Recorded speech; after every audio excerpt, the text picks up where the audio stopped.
Hello, my dear listener. I hope you are fine tonight. I hope your body has found its quiet resting place, your pillow is soft, and the air around you is calm and gentle. Perhaps the clock in your room is ticking slowly. Perhaps you hear nothing at all but the silence of your home. My words are not to wake you, not to trouble you, but only to keep your mind walking on a slow, endless road until your eyelids close, until your breathing becomes deeper, until you drift gently into the world of dreams. History, when told slowly, can become like a lullaby, soft and steady, filled with long-forgotten names and half-remembered places. And so, with you tonight, I shall wander into the past, into stories that are not quick, not sharp, but long, stretched like the shadows of the evening sun. But before we walk further, my dear, intelligent, beautiful, brilliant, and wise listener, may I humbly ask you for a little kindness. Please, if you have not already, do subscribe to this channel. Your subscription is a small light, a lantern in the dark night, and it keeps me moving forward with soft words and calm stories just for you. It is truly my motivation, and I thank you deeply. And if I may ask one more gentle favour, would you kindly tell me, in the comments below, the name of the city where you live, and the exact time showing now on the clock in your home? It is always so pleasant to know where my dear listeners are resting, whether it is midnight in London or evening in New York, or the quiet dawn in some other faraway place. Thank you, my dear, for sharing your time with me tonight. The Graveyard Gate and the Woman in Black. Now, before we speak of queens and crowns, before we whisper of Cleopatra's silken sails and her golden throne, let us drift for a moment to a quieter, darker place. Imagine, if you will, an old graveyard, the kind that lies forgotten at the edge of a lonely village, where the grass has grown too long and the stones lean with age.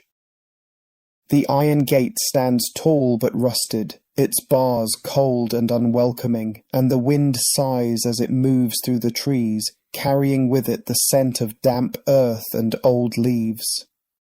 At the gate, upon a stone bench, there sits a woman in black. Her figure is still, her back straight, her hands folded over a small, faded book. The book's cover is worn, its pages yellowed by time, and when she speaks, it is in a voice so low, so drawn out, that one cannot tell if it is prayer or chant, or merely the weary sighs of the dead themselves. She speaks to no one, and to everyone at once, her words drifting through the silence like smoke. The villagers, they say, do not pass this graveyard after nightfall, for the woman is always there, never leaving, never moving, only whispering her long stories.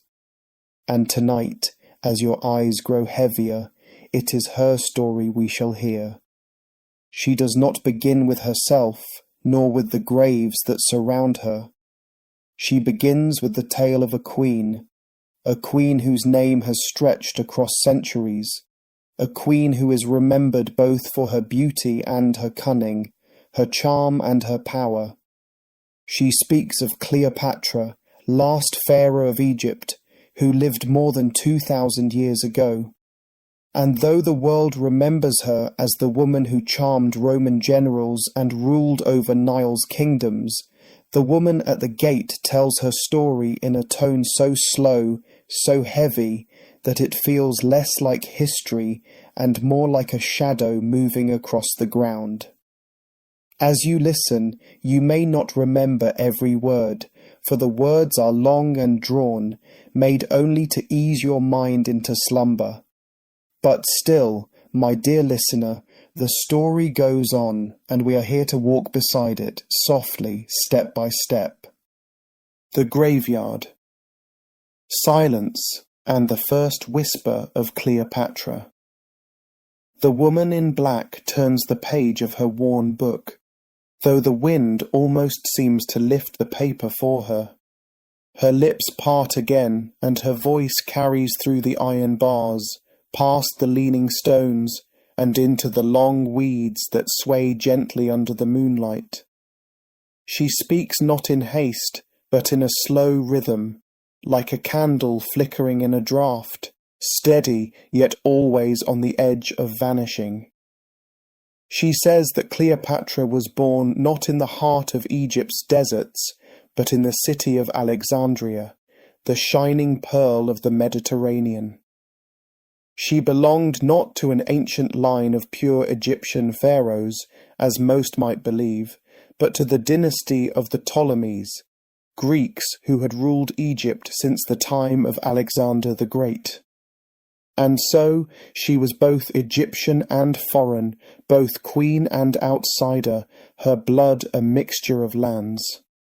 The woman at the graveyard gate tells this not with excitement, not with energy, but with the slow exhaustion of someone who has told the same tale countless nights before, the words falling like drops of rain upon stone.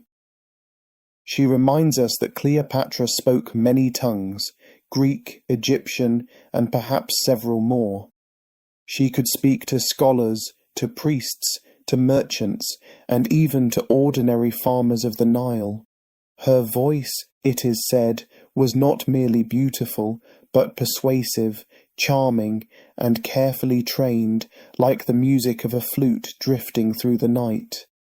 But the woman whispers this fact, not to delight us, not to make our eyes widen, but to slow our breathing, to let the weight of long-forgotten details rest heavy in our minds, pulling us further into a gentle slumber. The grass bends, the moonlight softens, and the story, like the night itself, continues without hurry. The woman in black speaks. The graveyard is still, but the woman's voice grows a shade darker as she speaks of how Cleopatra's beauty has been remembered in every corner of history, though perhaps it was not her beauty alone that gave her power. Many say her charm was far greater than her appearance, her wit sharper than her features, her presence stronger than her jewels. The woman in black lowers her eyes to the book, and her words seem to sink lower too, like stones falling into deep water. She tells of how Cleopatra ruled in a world where men sought always to control her, where Rome's generals, Julius Caesar and Mark Antony, stood at her side, not only as lovers, but as allies in a game of empire. Yet, she was not merely their companion, she was their equal, their negotiator, their strategist. She sailed the Nile in a barge with purple sails, the scent of incense drifting in the air, her servants fanning her with feathers as music played from unseen corners. And still, the woman's voice makes it sound not glorious, but heavy, slow, inevitable, as though each detail is carved not in gold, but in stone.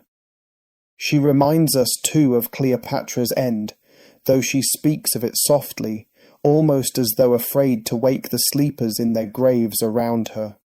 Cleopatra, after all her triumphs and losses, after her love affairs and battles, chose to end her life with her own hand, allowing the bite of a serpent, an asp, as legend says, to steal her final breath.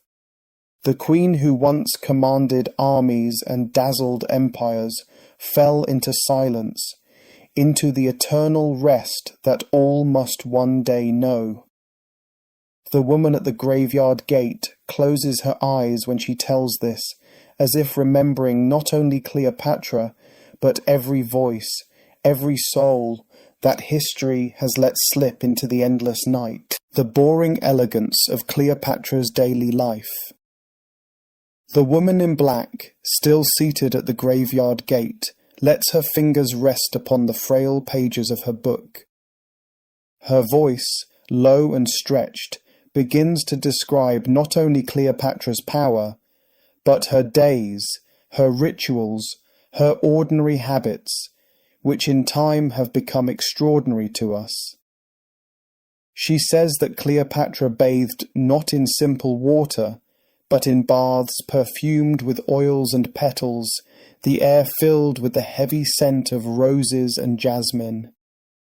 Servants moved slowly about her, carrying jars of alabaster and silver bowls of ointments, their steps so soft upon the polished floors that one might imagine they made no sound at all. Her chambers, the woman whispers, were shaded with curtains of deep crimson and blue, and lamps flickered against the carved walls, making shadows stretch like ancient guardians. Cleopatra's meals, though royal, were often plain in their core. Bread made from barley, figs picked from the gardens, fish drawn from the Nile, honey thick and golden.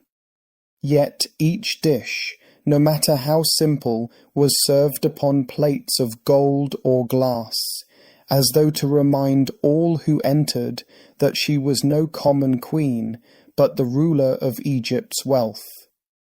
The woman's voice, so slow and measured, turns these details into heavy stones, one by one placed in the listener's mind, until the listener feels the weight of Cleopatra's life, not as glitter, but as calm, endless routine. There is no hurry in this story, no rush to reach its end, for history, like the graveyard itself, waits for no one. Perfumes, banquets, and the scent of history. The woman in black now speaks of Cleopatra's perfumes, and her voice becomes almost like the drifting of smoke, so faint, so quiet, it is difficult to tell whether it lingers in the ear or fades into the night. Cleopatra, she says, was known for crafting her own scents, blending oils from myrrh, cinnamon, cardamom, and rare flowers gathered across the empire. Her very presence carried the fragrance of her creations, and it was said that even before she entered a hall, her perfume filled it, as though announcing her arrival with an invisible crown. At her banquets, the tables stretched long and wide, heavy with roasted meats, baskets of grapes, bowls of olives, and goblets filled with dark wine. Musicians plucked strings in corners, flutes whispered their tunes, yet everything moved slowly, in rhythm, as though life itself obeyed her pace. The woman at the graveyard gate tells this not with liveliness, not with energy, but with the weight of time pressing down on every word. She says that to dine with Cleopatra was not only to eat, but to be wrapped in layers of scent, sound, and sight, a banquet that seemed to blur the senses, to soften the edges of reality. And still, she reminds us, all of it, every perfume, every banquet, every laugh, has now faded into dust. The perfumes evaporated, the music ended, the food turned to ash, and the queen herself lies silent beneath the same earth as common men and women. The story stretches on, not to awaken us, but to carry us further into a soft haze of sleep, where even Cleopatra's grandeur becomes only a drifting shadow. Oh, my dear listener, I hope all are you fine and safe and warm wherever you are this evening. Maybe you're already tucked under your covers, or maybe you've just turned down the lights in your quiet room. Perhaps there's a soft hum of a fan in the corner, or the old clock on your bedside table is ticking gently with each passing second. Either way, I invite you to lie back, close your eyes slowly, and let your mind begin to drift. Tonight's story is not just a history lesson, but a soft walk through time, a gentle brush through dusty old pages, where the winds of the Victorian era still whisper through lace curtains and oil lamp light flickers gently on wallpapered walls. No need to rush.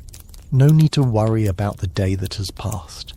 Here, you're safe, you're calm, and you're wonderfully clever to have chosen a story like this, because only the most intelligent, thoughtful and brilliant minds appreciate such curious pieces of quiet history. My dear, intelligent, beautiful, smart, genius person, may I ask something of you? Where do you live? What city or village or corner of the world do you call home? And if you look or imagine your house clock right now, what time is it? Midnight? Just after 1? Perhaps the still hush of 2? If you would be so kind, leave me a comment below and let me know.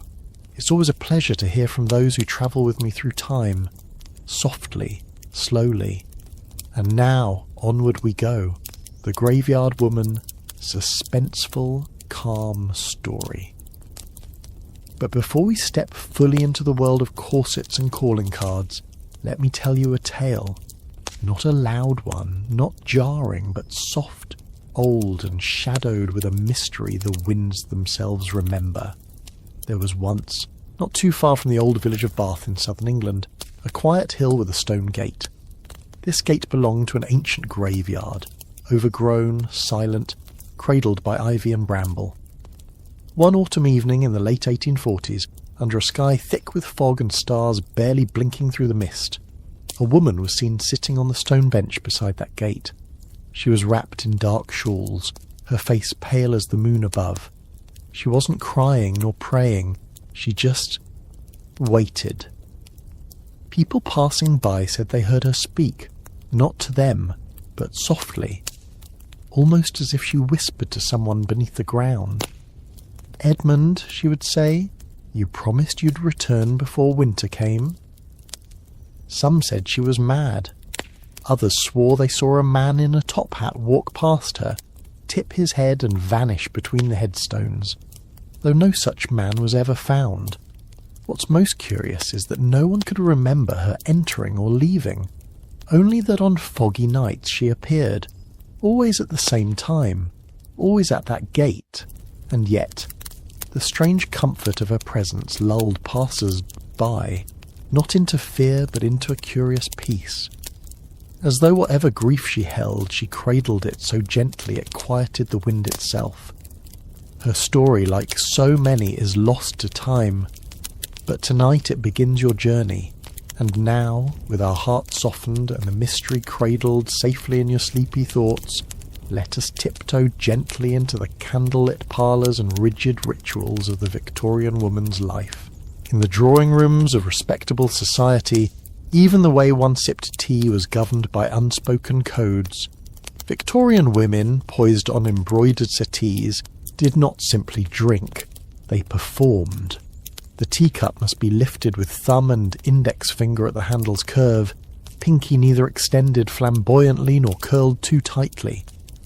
A lady never looked into the cup, for it suggested insecurity or hesitation. Stirring? Never in circles. One must gently fold the spoon back and forth, then place it silently on the saucer, always behind the cup, never beside. And the tilt of the cup itself? Slight, not sloshing, always cradled as if the tea were more precious than gossip itself. Host would watch closely. To falter was to risk judgment. Not loud, of course, but the soft rustle of a fan closing or a glance held just a moment too long told you all you needed to know.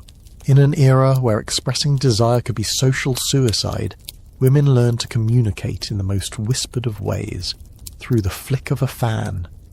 This accessory was not just a tool to ward off the summer heat, but a dictionary of decorum and flirtation. Holding it closed in the left hand meant "I'm available." Fanning quickly, impatient, slowly, disinterested. Dropping it signalled that you wished to be friends, while touching the tip to the lips was an invitation to deeper secrets. All of it, choreographed with silent elegance. The drawing rooms of Bath and the parlours of Mayfair became theatres of fluttering lace and veiled intent. Even the stiffest matron could decode a conversation between a young lady and her suitor from across the room, all through fan ballet. A Victorian woman's hair was her crown, literal and symbolic. Long, well-maintained tresses whispered of purity, discipline and restraint. But it was also heavy, often pinned up in braids or twisted towers that defied gravity. At night, in private candlelit quarters, the ritual of hair brushing began, 100 strokes, they believed, would bring shine, grace and reflection. This act wasn't rushed. It was a winding down of the day's expectations. The brush, usually made of boar bristles and ivory or polished wood, moved slowly from scalp to end, never tugging, always patient. In boarding schools and family homes alike, this nightly ritual became sacred. Sisters would brush each other's hair in near silence, a lullaby in strokes. If you listened closely enough outside the door, you could hear the soft swish, like distant whispers of all they dared not say aloud. There was no grief quite like Victorian grief. Mourning was not an emotion, it was an occupation, and for women it came with an intricate manual. After the death of a close loved one, a woman would wear deep black. Always matte, never shiny, for a period of at least 2 years. Jewellery was forbidden, except for jet or memorial pieces containing the hair of the departed. In the first year, even gloves and handkerchiefs were black. Only in the second stage, called half-mourning, could one graduate to greys, lilacs or subdued purples. Appearances had to mirror inner devastation, and society watched. A smile too soon could mean exile. Many widows already burdened with sorrow carried the additional weight of tailoring their grief into bonnets and veils. Some, it was said, never left mourning dress at all, like the woman in the graveyard. But others wore their black like armour and behind the veil planned their next descent into society. In a time long ago, when the moors lay misty and the oak trees stood like solemn elders on the hillsides of Britannia, there lived a man whose name has nearly faded into the wind's hush.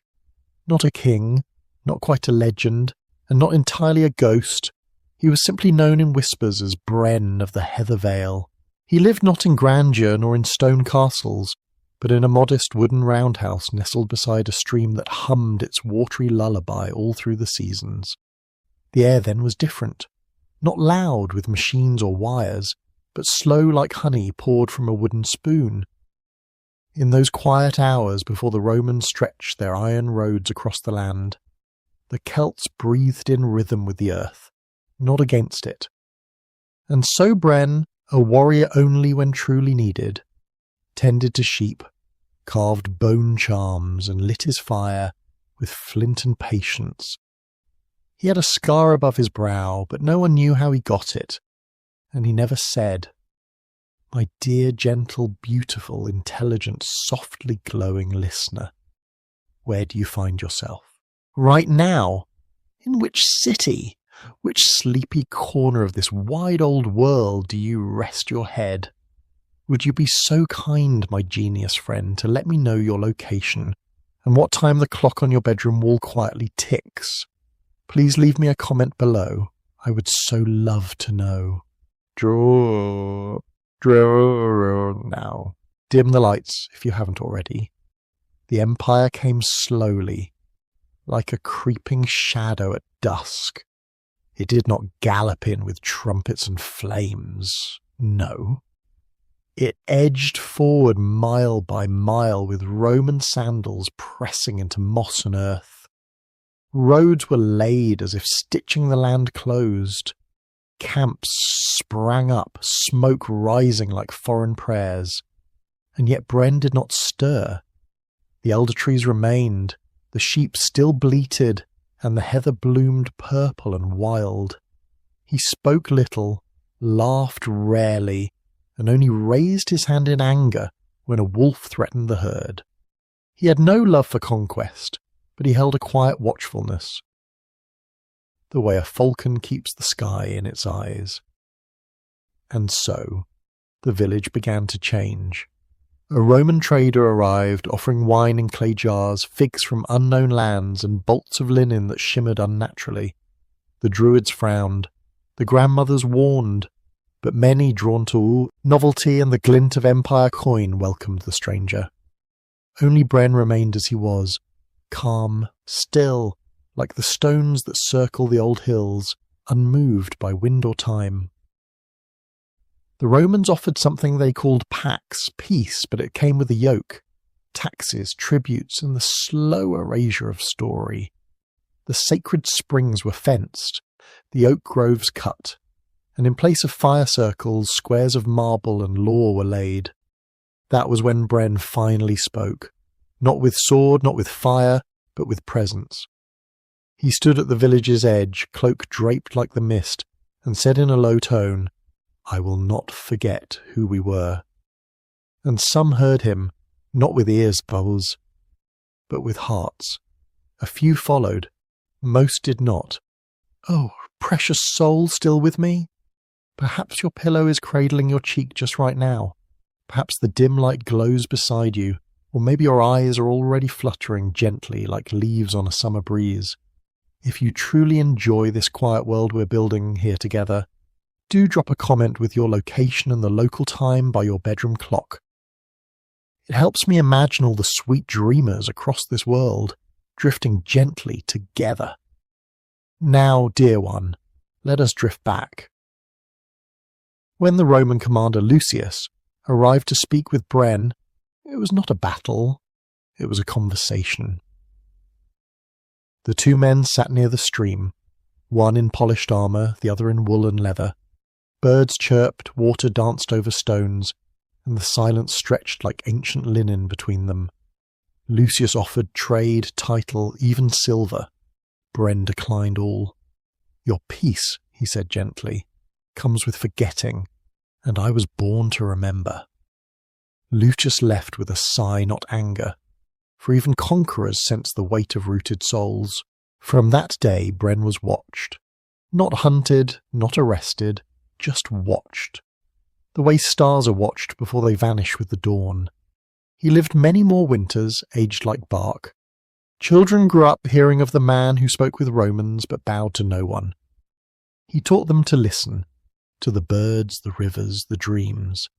He told no one to fight, but somehow they all stood taller after sitting by his fire. And when he passed, quietly, one early spring morning as the frost melted, no war drums beat, no statue was raised, just heather, growing purple on his grave, and stories whispered under moonlight by those who still remembered. You, dear listener, may be one of them. Now, as you rest your head upon your pillow, and let the world slowly slip away, come with me on a gentle journey back through time, back, long before electricity, before the noise of cars or clocks ticking quickly, to a world so distant, so foggy with time, it almost feels like a dream.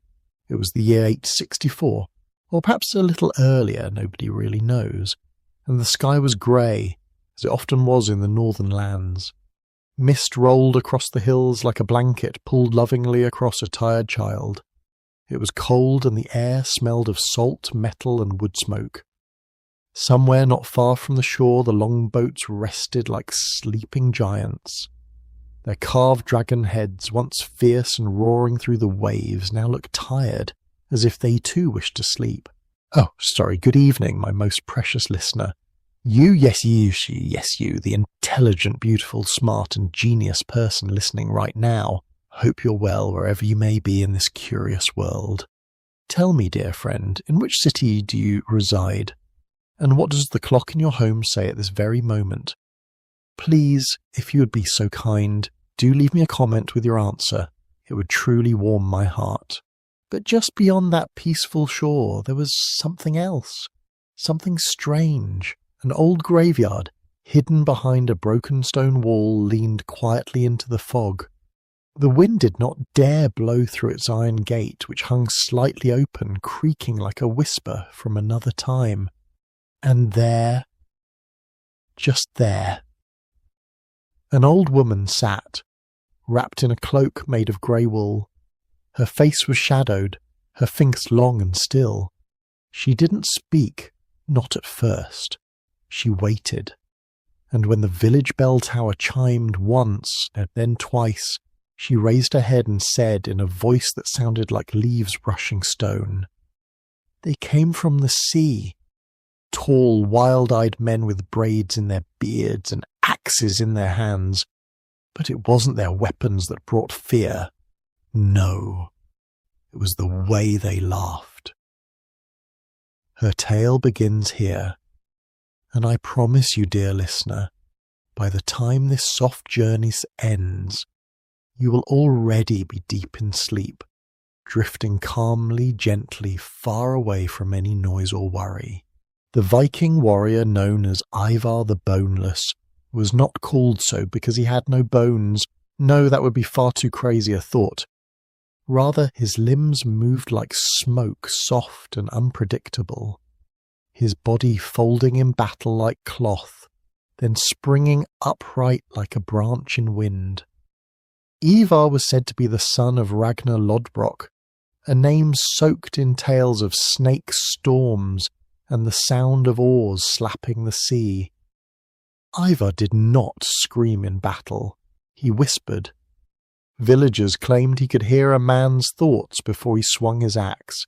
He wore no armour, only a shirt of tightly wrapped cloth dyed a deep calm blue.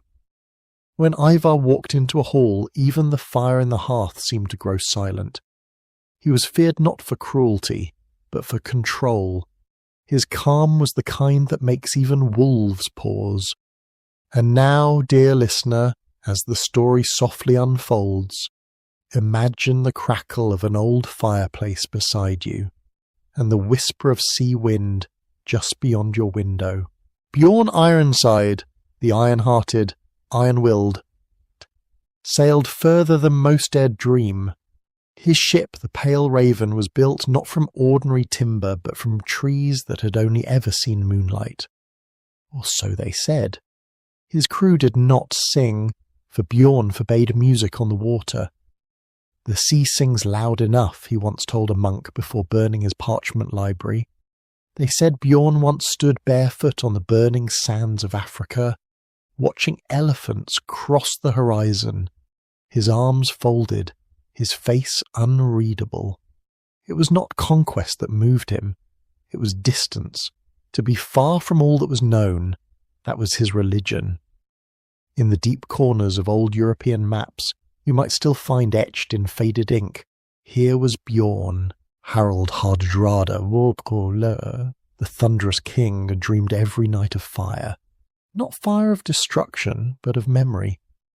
It was said that in battle he would pause just for a moment and stare at the flames. His blade, curved at the edge, was dipped in ash after every raid, not to clean it, to remember.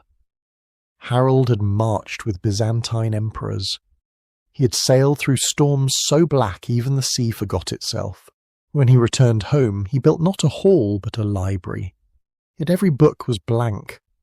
He wanted the stories to be told, not read. He would sit in his fur-lined chair, a candle flickering near, and speak to no one, because the walls, he believed, were listening. Lagertha the Shield Maiden. Ah, her tale is softer, and perhaps better whispered. She fought with wolves, they say. Not beside them, with them. She once brought down a berserker twice her size with a single flick of her wrist. It wasn't strength. It was timing. Lagertha believed all life was rhythm, and she never missed a beat. She never raised her voice. When she entered a town, even the birds seemed to fly slower. Her shield, painted white with a single black feather at its centre, was not for protection, but to reflect moonlight so that others might see her coming. And oddly, none ran. In the far north, where snow fell sideways and stars blinked lazily, there lived a warrior named Egil Skallagrimson, a poet and a killer in equal measure. His enemies feared his axe, but his friends feared his verses more. For Egil wrote truths, harsh, sharp truths that wounded deeper than steel. One winter, in a cabin so deep in snow it had no door, only a hole in the roof, Egil carved a poem into his own arm. A warning, he said, to anyone who might forget. Forget what, he never told, but the scar remained. And to this day, some say if you sleep near that cabin, you'll dream the missing words. There was a boy once, nameless, who grew up watching the horizon. Every day he would draw the ships in the sand and whisper the names of gods he'd never heard aloud. He had no sword, no axe, only a flute. But oh, how it sang. When he finally boarded a ship years later, he was older than most. But when he played, even Ivar wept. He became the war flutist, unheard of, unseen. But legend says before every Viking attack there was always music. A haunting, lonesome tune, soft and full of longing, like a lullaby lost on the waves. There was a woman in the mountains who never left her cave, but every spring warriors would climb to her door and return changed. They called her the Bone Watcher. Her cave was lined with skeletons, yes, but not of men, of animals, wolves, deer, owls and bears. She would speak little, only listen. And somehow, when they descended again, those men fought differently, quieter, with more precision, as if they could see through fog, as if death had spoken to them gently, and shown them where to step. A warrior named Fenris wore no shoes, ever. His feet bled often, but he said it reminded him he was alive. His favourite weapon, not a blade but silence. He would stare for minutes before striking, so long that some men fled before a fight even began. At his funeral it said there was no fire, no song, only wind. Because Fenris asked that the wind carry his name far from where anyone could find it again. And so perhaps it does. They say the sea remember, and if you ever sail the northern waters at night, you might still hear faint laughter in the mist, or a song drifting through the fog, or silence, thick warm silence that wraps you like a cloak. These were the most terrifying Viking warriors in history, not for their anger, but for their quiet. Not for their size, but for their stillness. Not for the battles they won, but for the way they made the world pause. So sleep now, my dear, brilliant friend. Let these warriors guard your dreams. Let the old seas carry you far, far away, where only soft winds and distant drums remain. Good night. Hello, my dear listener. I hope all of you are fine tonight, wherever you are listening from. Perhaps you are resting in your quiet room, or lying beneath the warm comfort of a blanket, or maybe you are simply drifting through the still silence of your evening. This is your time to leave behind the noise of the day. Let your eyes grow heavy, let your breath slow, and allow me to take you, gently, into the slow and forgotten world of boring history. Tonight, we shall wander together through the long corridors of time, where the candles burn low, and the voices of the past speak in whispers softer than the ticking of your own clock at home. And before I begin, my dear intelligent, beautiful, smart, and truly genius person, kindly, please subscribe to my channel. It is my greatest motivation, and I thank you so much for it. Tell me in the comments, my friend, which city you live in, and what the time is on your clock right now. Your words are always a candle of kindness in this quiet graveyard of history. Now, allow me to take you, before our history truly begins, into a place where silence is deeper than the deepest sea.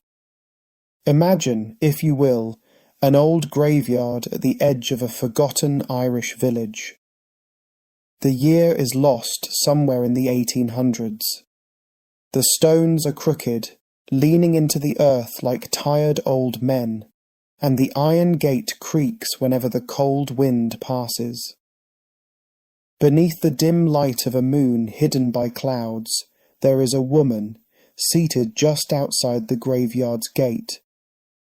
Her shawl is worn, her eyes dark and endless, as though she has watched every passing soul for centuries. She says nothing. She only sits there, waiting, her pale hands resting upon her knees. The villagers whisper that she has been seen there since their grandparents were children. Some say she waits for someone who never returned. Others say she listens for footsteps that no longer fall, but all agree on one thing. If you dare to pass her after midnight, she will look up, and you will never sleep the same again. But let us not disturb her tonight. Instead, let us drift as gently as falling autumn leaves into the quiet lanes of history. Tonight's tale is of food, simple, ordinary food. The kind of food that peasants in medieval Ireland might have eaten, and the kind of feasts kings once demanded in their great stone halls.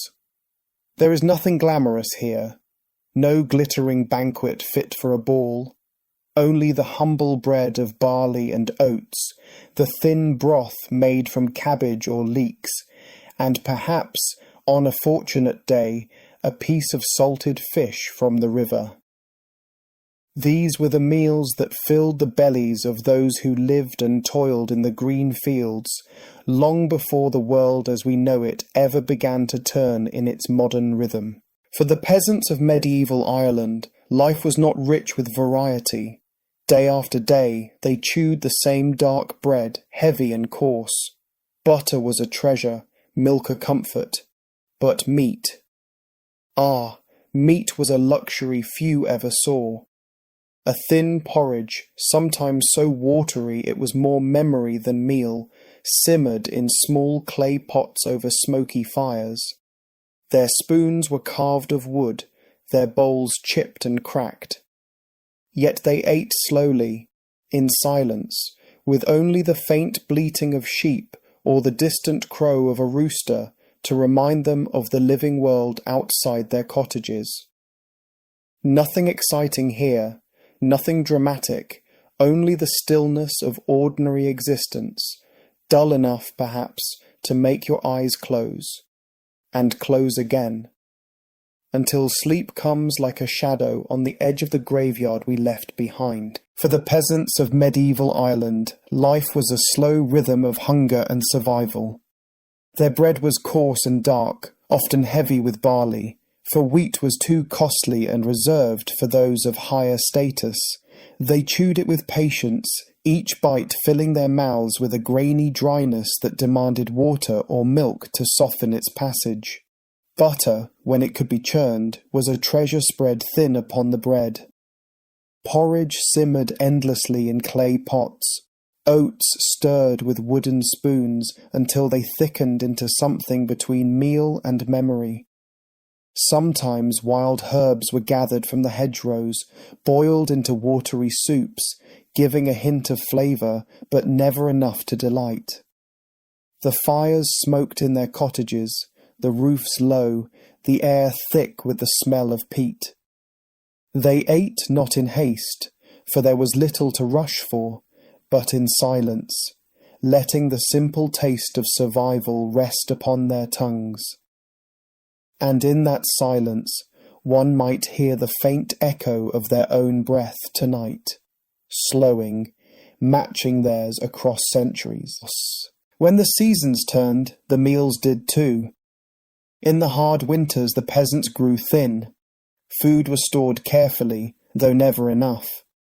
Turnips, cabbages, dried peas, these were the companions of cold nights.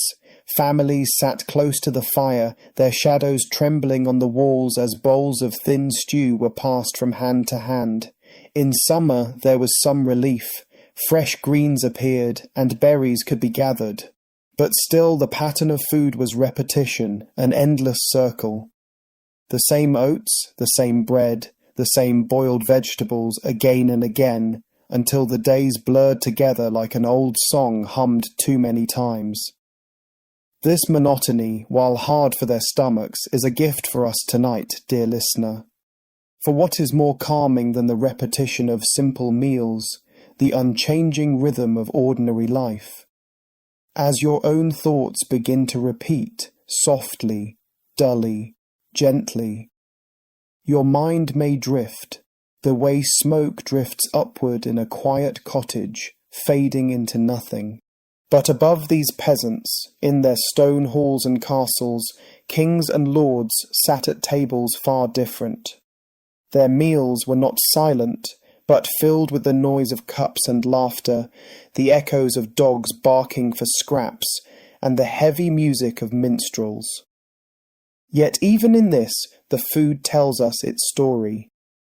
For what was set before a king in Ireland long ago? Roasted meats, spiced and dripping with fat. Wild boar, venison, and fowl of every kind, carried in on heavy platters. Honey sweetened their dishes, and ale filled their cups. The contrast between the dark porridge of the peasant and the golden feast of the king was as wide as the graveyard gate we passed through earlier. But do not let the noise of those feasts disturb your rest. Hear them instead as distant echoes, muffled by stone walls, fading into the long corridors of time. For we are not at their tables tonight, nor in their laughter. We are only listening, slowly, calmly, to the steady heartbeat of history, which lulls us deeper into stillness. Hello, my dear listener. I do hope you are well this evening, or perhaps this morning, depending on where in this vast and curious world you are quietly existing. I imagine you there, resting in your chair, or lying beneath a warm blanket, as the soft hum of the night folds itself around you. The air, still and without complaint, moves only in gentle sighs against your window. Outside, perhaps a lamp burns dimly, its glow spilling like melted honey upon the quiet street. Or perhaps no light at all reaches you, and the darkness has settled in so comfortably that it feels like an old friend who has come to stay.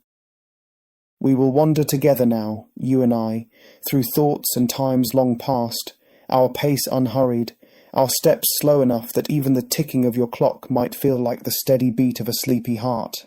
My dear, intelligent, beautiful, sharp-minded, and quietly brilliant friend. Before we go any further into this winding journey, I would be most grateful if you might, with the smallest movement of your hand, subscribe to my humble channel. It is, truly, the sort of small act that becomes my greatest encouragement, and I thank you with more sincerity than my words may carry tonight. And if you would be so kind, do tell me in the comments, in which city, in which corner of the world, do you now find yourself? And as you sit there, perhaps glancing toward your wall or mantelpiece, what time is it upon your clock? Does it chime softly in the background? Does it tick in a slow, reassuring manner? I should be delighted to know. Now, before we wander back into the cobblestone corridors of medieval times, I must tell you of a certain small and somewhat peculiar moment, one that has stayed with me since I first heard it whispered on a night such as this. Imagine, if you will, a graveyard, but not the grand, marble-strewn cemeteries you might picture from painted postcards. No, this was a small, lonely place tucked behind an old stone church, whose roof leaned as though too weary to stand upright. The grass grew in long, untended tufts, and the iron gate hung slightly ajar, its hinges complaining softly each time the wind remembered to push. And there, just at the edge, where the shadow of the tallest yew tree touched the path, there sat a woman. She was neither young nor old in appearance, but her face carried the pale stillness of someone who had been waiting for far too long. She did not move when footsteps approached. She only lifted her eyes, dark and unblinking, as though measuring the weight of the living who dared pass her by. Some say she waited for a name to be spoken aloud, a name lost in the parish records of centuries ago. Others say she guarded something, not out of malice, but out of the quiet obligation of the forgotten. On certain nights, when the mist rolled in from the low hills, the villagers claimed you could see her still, her hands folded neatly in her lap, her gaze fixed on the rusted lock that no one had dared to touch for generations. I suppose, dear listener, that if we are to pass her, this quiet woman at the graveyard gate, we must do so without haste, for sudden movements have a way of upsetting the calm of such places. The ground beneath our feet is uneven, each stone and tuft of earth holding the weight of countless forgotten footsteps. The night is not entirely silent here. It speaks in the smallest of ways. A faint rustle in the branches above. The distant call of an unseen bird. The whisper of the wind slipping between crooked gravestones, as though reading their inscriptions in its own secret language. There is a heaviness to the air, but it is not unpleasant. Rather, it is the heaviness of history itself, the weight of years pressing gently down, like an old blanket drawn over the shoulders of the earth. I find myself thinking, as I often do in such places, about the lives once lived here, the hands that built the stone walls, the voices that once echoed inside the church before its roof began to sag. The woman still sits there, unmoving, and I cannot quite tell if her gaze is upon us or upon something that lies far beyond. Perhaps she does not see us at all. Perhaps we are merely passing shadows in her endless vigil. And so we move quietly onward, our steps carrying us toward the narrow lane that will, in time, lead us out of the graveyard and into the deeper folds of the medieval countryside. Though, as you will see, that countryside was not always as romantic as the painters of later centuries like to pretend. Now, my friend, as we leave that quiet place behind, let us wander gently into the world as it might have appeared centuries ago, when the very word modern would have meant something entirely different, and when life itself moved at the pace of a plough horse in damp soil. You see, if you or I were to awaken one morning in the heart of the Middle Ages, I dare say we might find ourselves quite out of sorts before the day had truly begun. The first thing you would notice is the air. Not the fresh, crisp air of a country morning, but a heavier, earthier scent, carrying with it the smoke of countless hearths and the dampness of thatched roofs after rain. The second thing would be the light. It was softer, yes, but also dimmer indoors, for glass windows were a rarity, and the oiled parchment that served in their place allowed in only a muted glow. Outside, the roads would not be roads as you know them. They would be tracks of mud, sometimes deep enough to swallow a boot whole, winding between timbered houses that leaned ever so slightly toward one another, as though conspiring in some old secret. And should you happen to be of the common sort, as most were, your morning would begin not with coffee, nor with the idle scroll of a glowing screen, but with the slow and deliberate tending to whatever small portion of the day's endless labour had been allotted to you.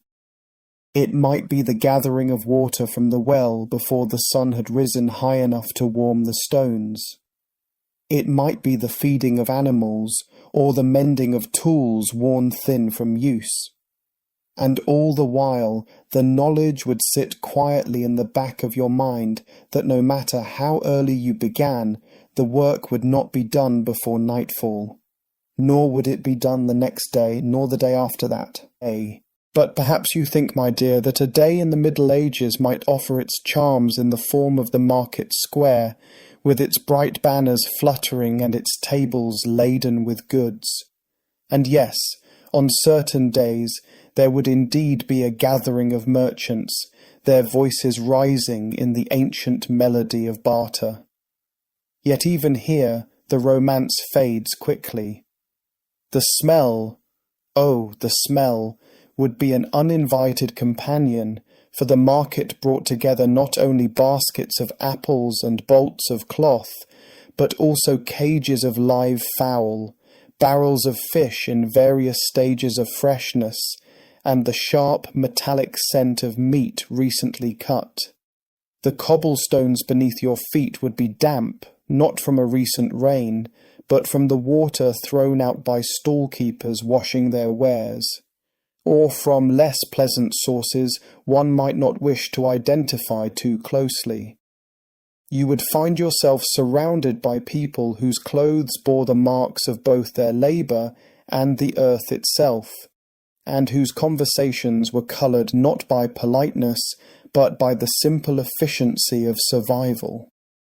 And if you happen to be unfamiliar with the customs of the place, you might quickly discover that a careless word, a wrong glance, or a failure to show the proper respect to the wrong person could see you removed from the square altogether, and not always with gentle hands.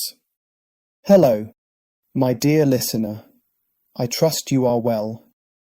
I hope, wherever in the world your gentle head now rests, that the day has been kind to you, and that the air about you is calm, still, and perhaps touched by the faintest whisper of evening. I picture you there, perhaps in your favourite chair, or nestled beneath the quiet weight of blankets, the dim light of a lamp, or the faint flicker of a candle resting in the corner of the room. The hour is late, or perhaps just late enough to make your mind slow and your eyes linger. The ticking of your clock, so steady, like a heart that has never been hurried, marks each passing second with a delicate certainty. In the stillness of this moment, I invite you to journey back with me, far, far back, to a time so ancient, so deep in the folds of the earth's memory, that our own lives seem but a brief passing thought in comparison. But before we wander into that vast and shadowed plain of prehistory, my dear, intelligent, beautiful, and truly gifted listener, may I gently ask, if you find peace in these quiet hours we share, please subscribe to my humble channel. It is, after all, the small but precious thread that keeps my voice reaching you, week after week, like a letter sent across oceans of time. And, if you would be so gracious, tell me in the comments which city you now call home, and what the clock in your house whispers to you at this very moment. Such things, though simple, are the little lanterns that light my path. Thank you, truly. Now, let us take our first slow step into the past. Imagine, if you will, the earth, not as we know it now, but as she stood 4,700,000 years ago. The land was wild, not in the untidy way of a neglected garden, but in the proud, untouched way of a great untamed continent. Trees, tall and twisted, stretched their arms high toward a paler, slower sun. Winds rolled low across the ground, carrying with them the scent of raw soil, damp stone, and the first frail flowers of a younger world. And yet, in the stillness of that ancient wilderness, there were eyes, always eyes, watching. Prehistoric men and women, though perhaps we might better call them people in the making, stepped lightly through the shadows of this young earth. They knew nothing of the wheel, or of fire shaped into tools, yet they knew the language of the ground beneath their feet, the taste of the water in each stream, the safe silence of certain valleys, and the warning call of distant creatures. It was a life without clocks, without walls, without names for the seasons that came and went. Life itself was the measure of all things. But, my dear listener, I must confess, there is a place not far from where I now sit, where the past is not so quiet. You see, just beyond the road, where the hedges grow thick and the grass grows long enough to hide the path, there stands an iron gate. Its bars are blackened, not by paint, but by the slow rust of 100 damp winters. Beyond it lies a graveyard, old, forgotten. The stones tilted and leaning like tired old men caught in an endless conversation. I have, on more than one occasion, found myself pausing there, my fingers resting on the cold iron, my eyes wandering over the shapes in the mist. And it was one such evening, a night much like this one, that I saw her. A woman, seated just inside the gate, her dress heavy, dark, and drawn about her feet. She did not move at first, only sat, her hands folded in her lap, her head bowed as though in thought. The mist gathered thick about her shoulders, as though the very air wished to keep her hidden. And yet, there was something in the curve of her face, something in the stillness of her hands, that made the hair upon my neck stand in the cold night air. I spoke, quietly, a simple greeting, but her head did not rise. Only the faintest tilt of her chin, as if she were listening, not to me, but to something far older, far quieter, and far more certain than the sound of my voice. I do not know, my dear listener, if she was flesh or shadow, or some memory the earth itself had forgotten to bury. But I do know this. When I stepped back, the gate creaked, and the sound, loud in the silence, seemed to disturb her. She lifted her head, and for the briefest instant, I saw her eyes.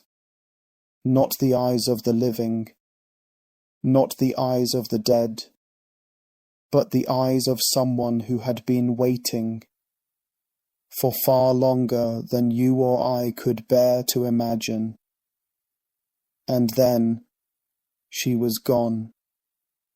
I tell you this, not to wake you, but perhaps to keep you just aware enough to follow me as we leave that old gate behind and walk deeper into the winding path of history. And so, my dear listener, we step away from the gate, the rusting bars closing softly behind us, the gravel path beneath our feet giving way once more to the cool breath of the wind. It carries with it the scent of rain yet to fall, a promise of a storm that will not arrive until morning. We leave the graveyard behind, though perhaps not entirely. For the image of that woman, her folded hands, her patient stillness, will travel with us tonight as a faint shadow across the mind. It will not disturb our rest, but rather remind us that even in the stillest corners of the world, there are stories waiting. Now, close your eyes and listen as the centuries fall away, layer by layer, like dry leaves in autumn. The grass becomes coarser, taller, the air sharper, less tamed. You hear the sound of water, not from a neat stone fountain or tiled canal, but from the raw curve of a river, bending through wild earth. Its banks are dark with mud, its edges trampled by bare, calloused feet. Here we find them, our ancient kin, not yet bound by the customs we have grown used to, not yet dressed in the manner of kings or shepherds, but wrapped in skins, their hair long, their hands unsoftened by ease. They move slowly, carefully, for every step is weighed against the unseen dangers of the land. At night they gather. There is a fire, yes, but not as we know it now. It is smaller, meaner, a hard-won prize, coaxed from the stubborn spark of stone against stone, fed by brittle grass and the fallen limbs of trees. They guard it jealously, for it is life itself, the thin line between warmth and the cold hunger of the dark. Around this flame they sit, their faces a shifting tapestry of gold and shadow. Their voices are low, murmuring not in the language of books or courts, but in the rough music of survival, sharp clicks, drawn hums, and the simple cadence of warning and welcome. And if you could sit among them, my dear listener, you would notice the way they watch the darkness beyond the light, the way their eyes, restless and deep, follow every rustle of the tall grass, every snap of twig beneath an unseen foot. It was not only the animals they feared. In the long nights, under the press of cold stars, there were places they would not go. One such place lay at the edge of their hunting ground, a hollow in the land where the earth dipped like a great open mouth. The elders, those few who had lived long enough to see their hair pale, said it was a place where the ground swallowed sound. You could shout, and hear nothing returned. No echo, no bird song, no wind. The younger ones, curious by nature, would wander close, but never cross the ring of stones that marked its edge. And when the moon was thin and the night air sharp, the firelight in their camp seemed to tremble, as if remembering some old warning.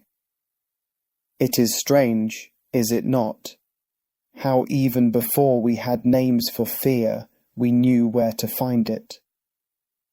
Yet life went on, they rose with the sun, or with the pale blue of morning before it, and moved with the needs of the day.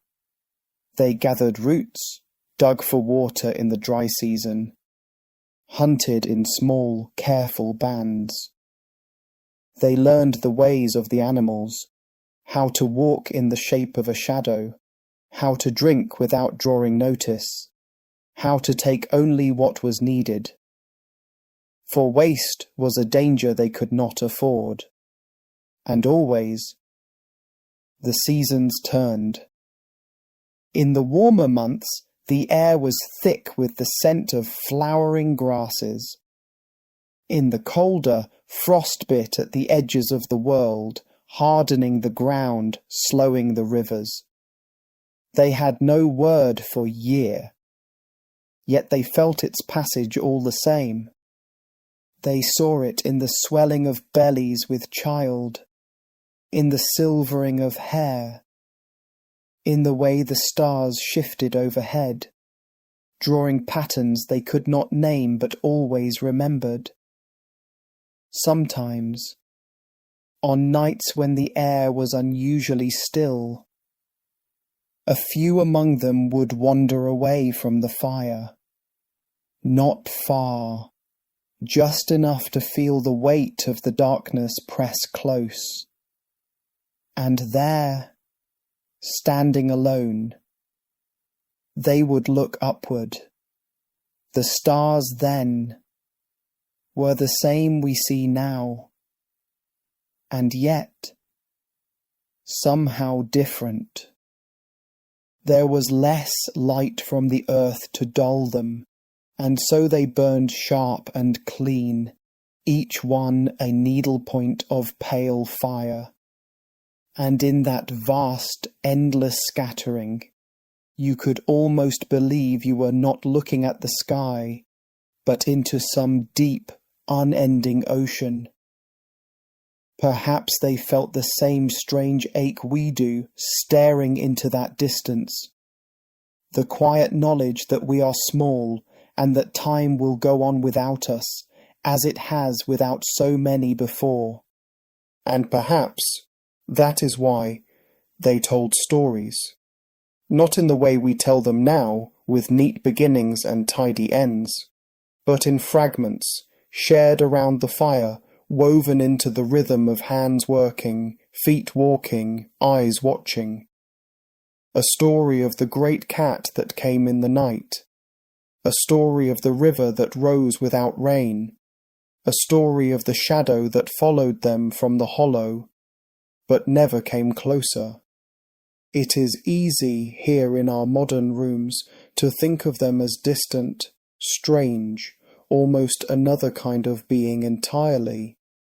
But if you listen closely, if you let the firelight and the darkness speak, you might find their voices not so far from your own, and perhaps, as you listen to this now, you feel your breath slowing, your eyes growing heavier. Not because the story is dull, but because the world it comes from moves at the pace of the earth itself.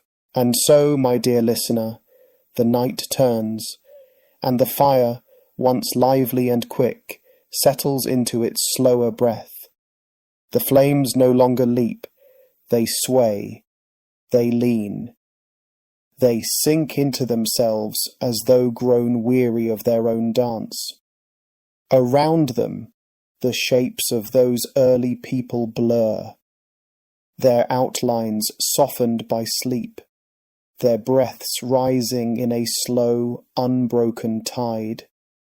If you could walk quietly among them, careful not to wake the watchful few who sit with eyes half closed, you would see their shelter. It was not the straight-walled, roofed chamber we know. No, it was the earth itself, bent to their will with patient, simple hands. Branches, heavy, low, stripped of their finer twigs, were drawn together and bent into a curve, tied not with rope, for they had none, but with strips of sinew cut from the animals they had taken in the hunt. Over this frame they draped hides, thick, stiff, smelling faintly of smoke and rain. Each hide told a story, the shape of its holes, the scars in its flesh, the faint trace of the winter it had once endured. Inside, the ground was softened by dry grass.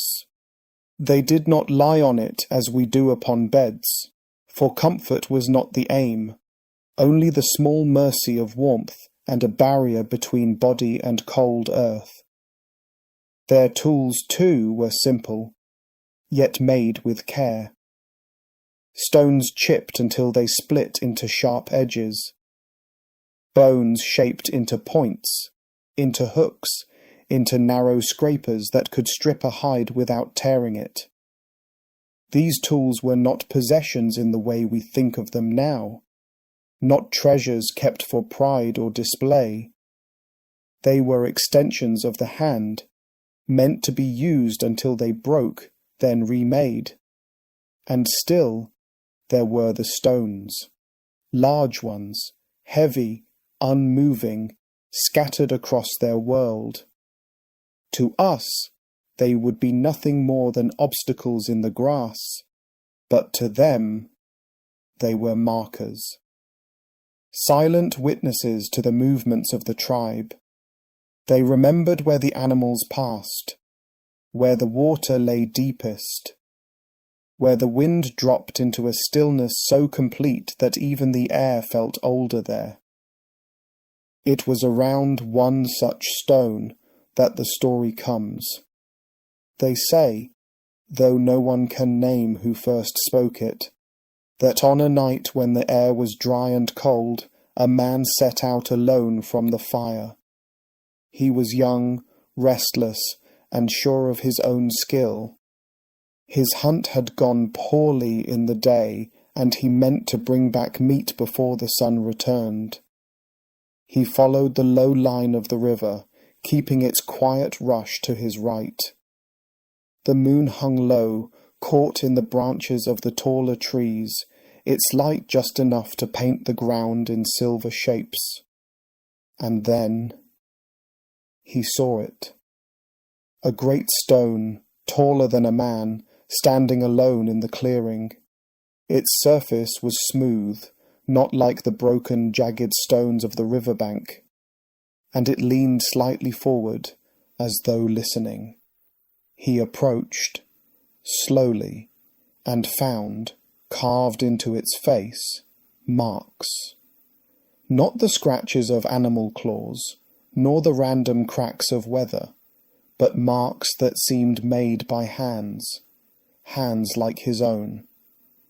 3 lines, side by side, and beneath them a hollow. He ran his fingers along it, feeling the depth of the cut, the way the stone seemed to hum beneath his touch, and for a moment he thought he heard something, not the river, not the wind, but something low, deep, and almost human. He did not stay long. When he returned to the camp, he said nothing, but from that night on, he never walked the river alone. Such are the stories that drift through the minds of those who have more night than day, more silence than words, and yet life went on. The tribe moved slowly when it moved at all. There was no need to hurry, for the land gave what it gave, and to leave too soon was to risk the hunger of uncertainty. When the ground grew bare of roots, when the game grew thin, they would gather their things, the hides, the sharpened stones, the memories of where the water had been, and begin their slow walk. Children walked close to their mothers, small hands clutching at hides, or the long dark hair of their elders. The men moved ahead, eyes sweeping the land, shoulders tense with the weight of unseen dangers.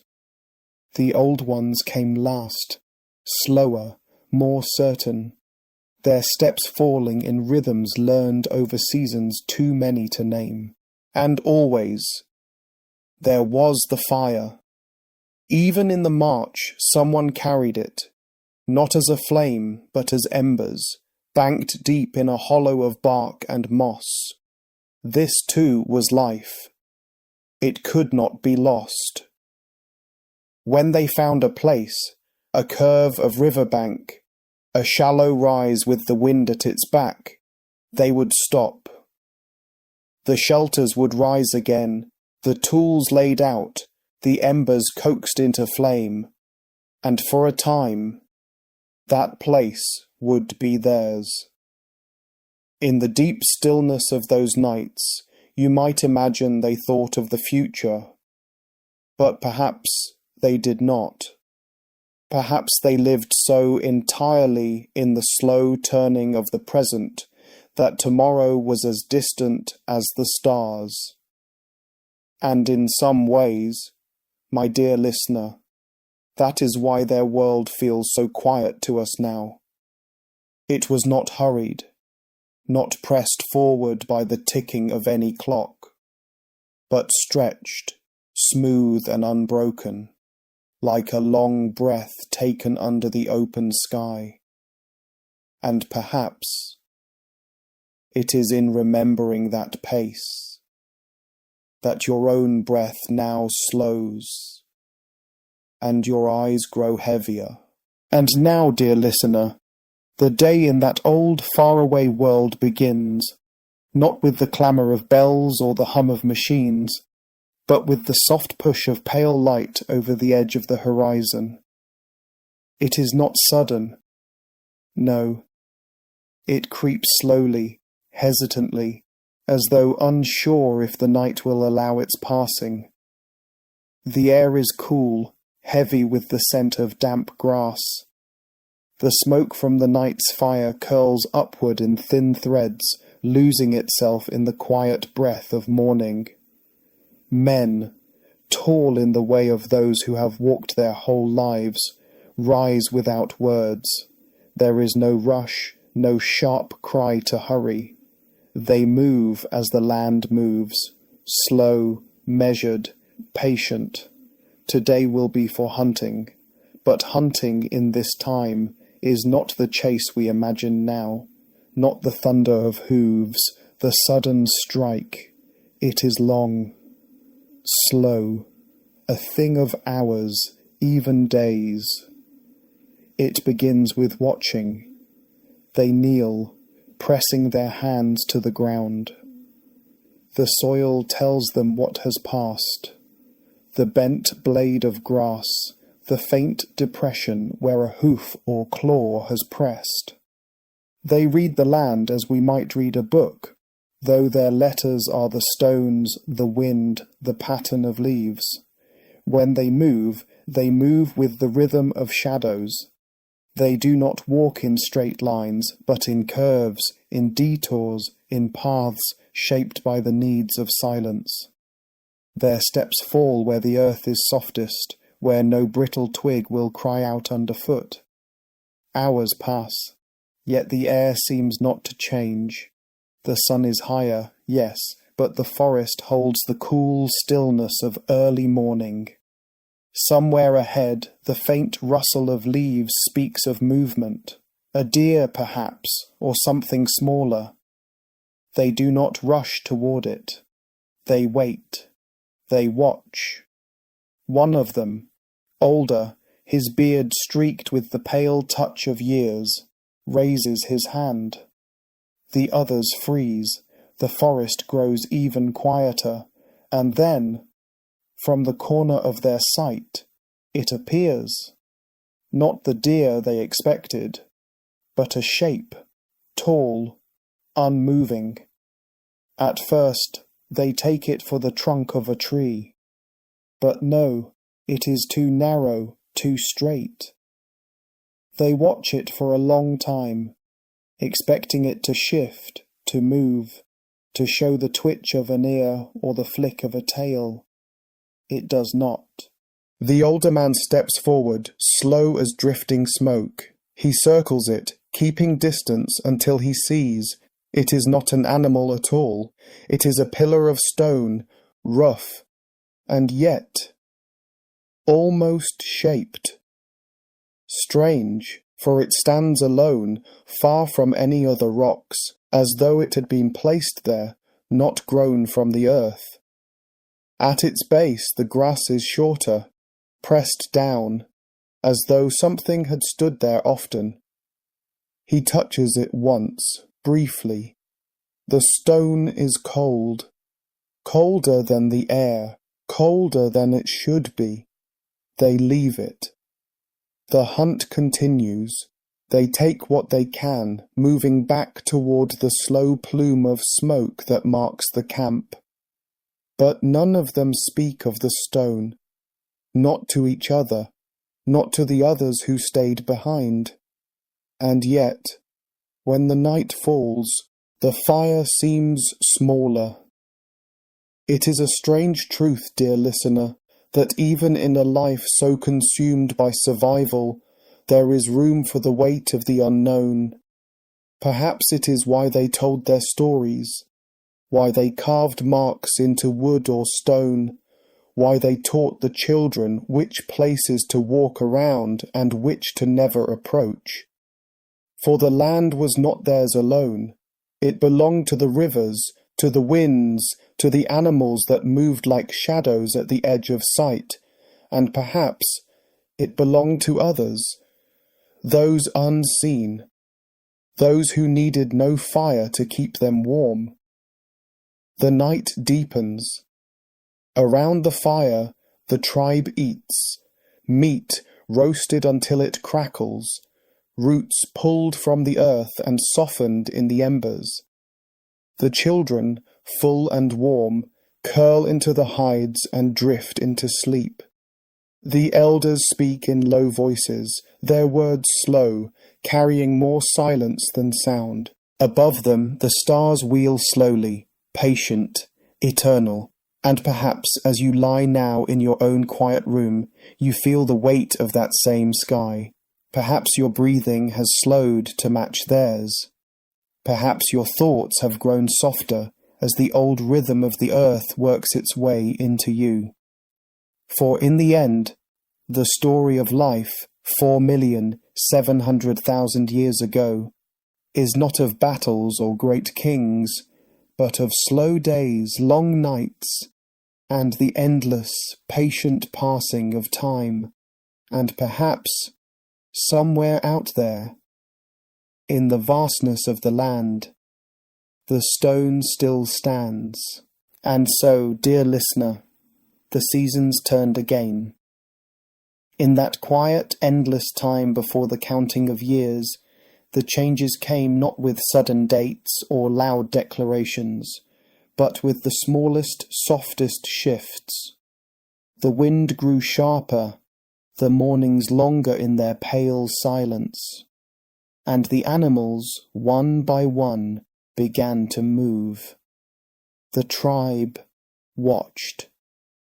It was not in their nature to hurry, for the land taught them that nothing worth having came quickly. But they knew, as the animals knew, when the grass grew thin and the rivers slowed, that it was time to move. It began as it always did.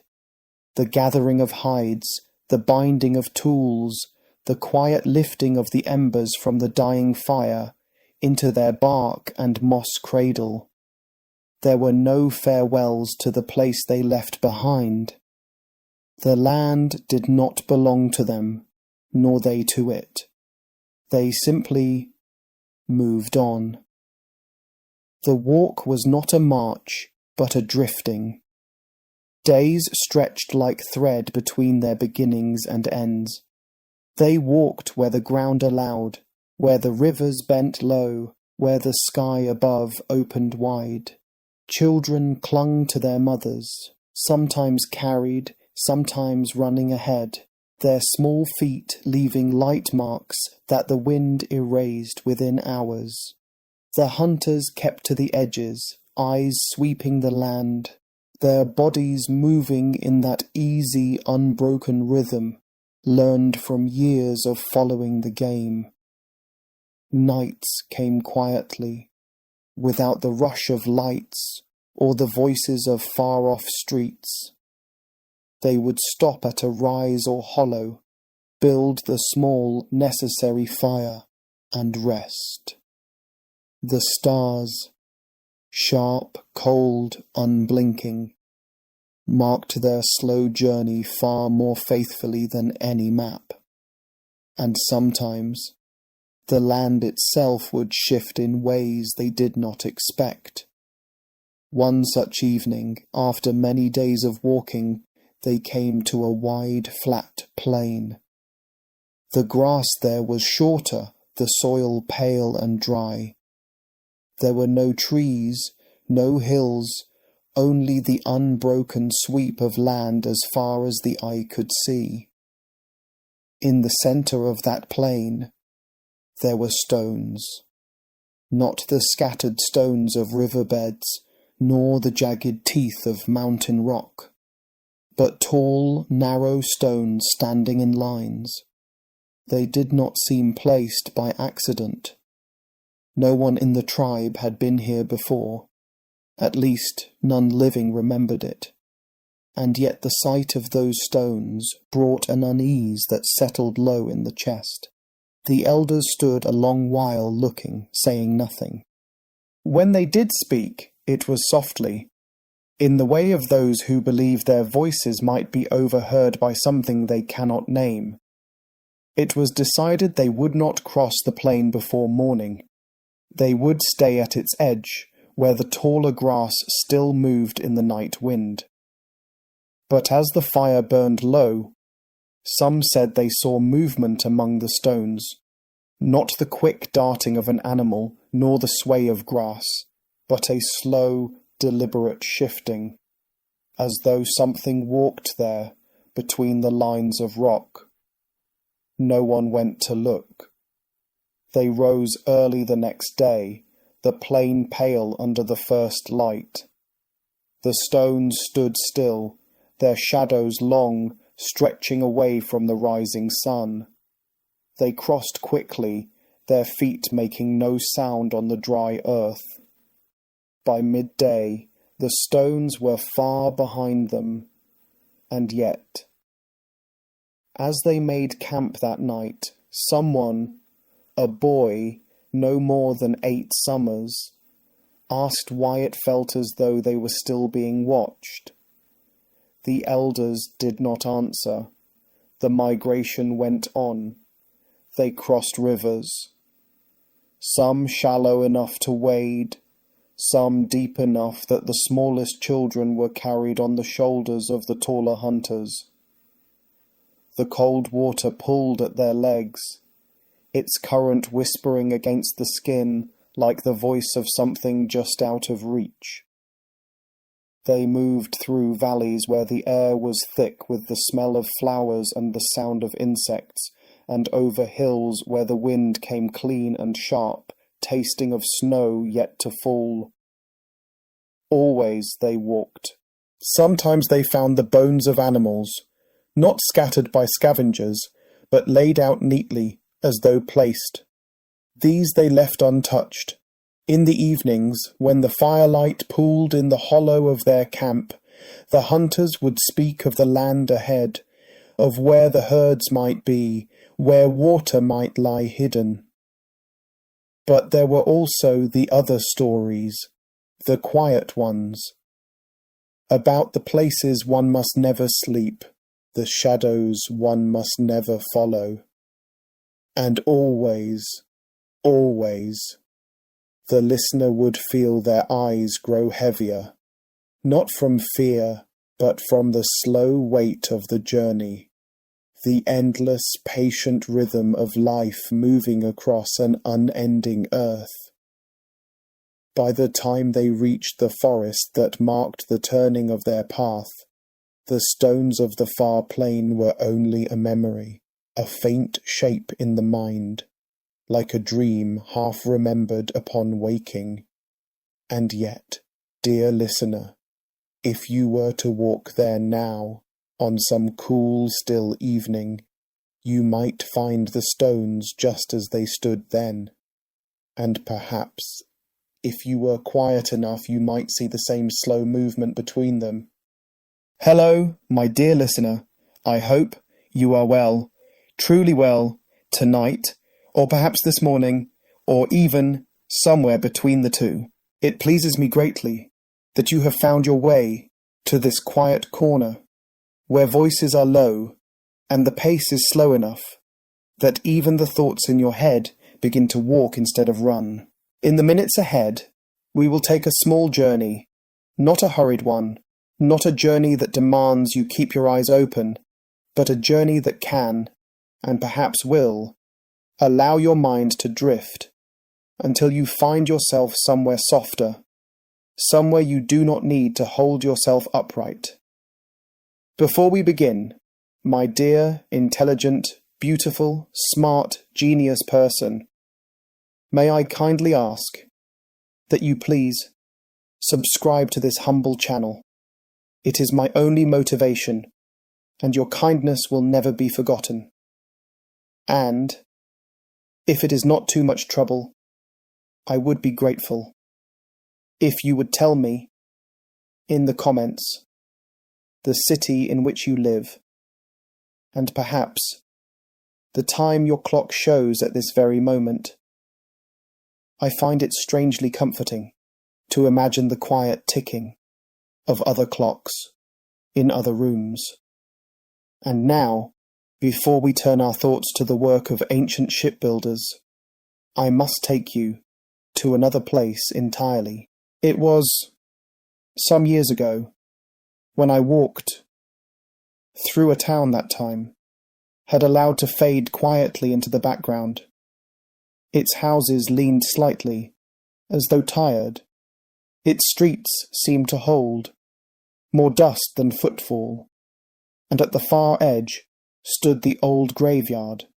The gate, an arch of rusted iron, sagged ever so slightly, one hinge pulling more than its share, and the paint, if there had ever been any, had long ago surrendered to the air.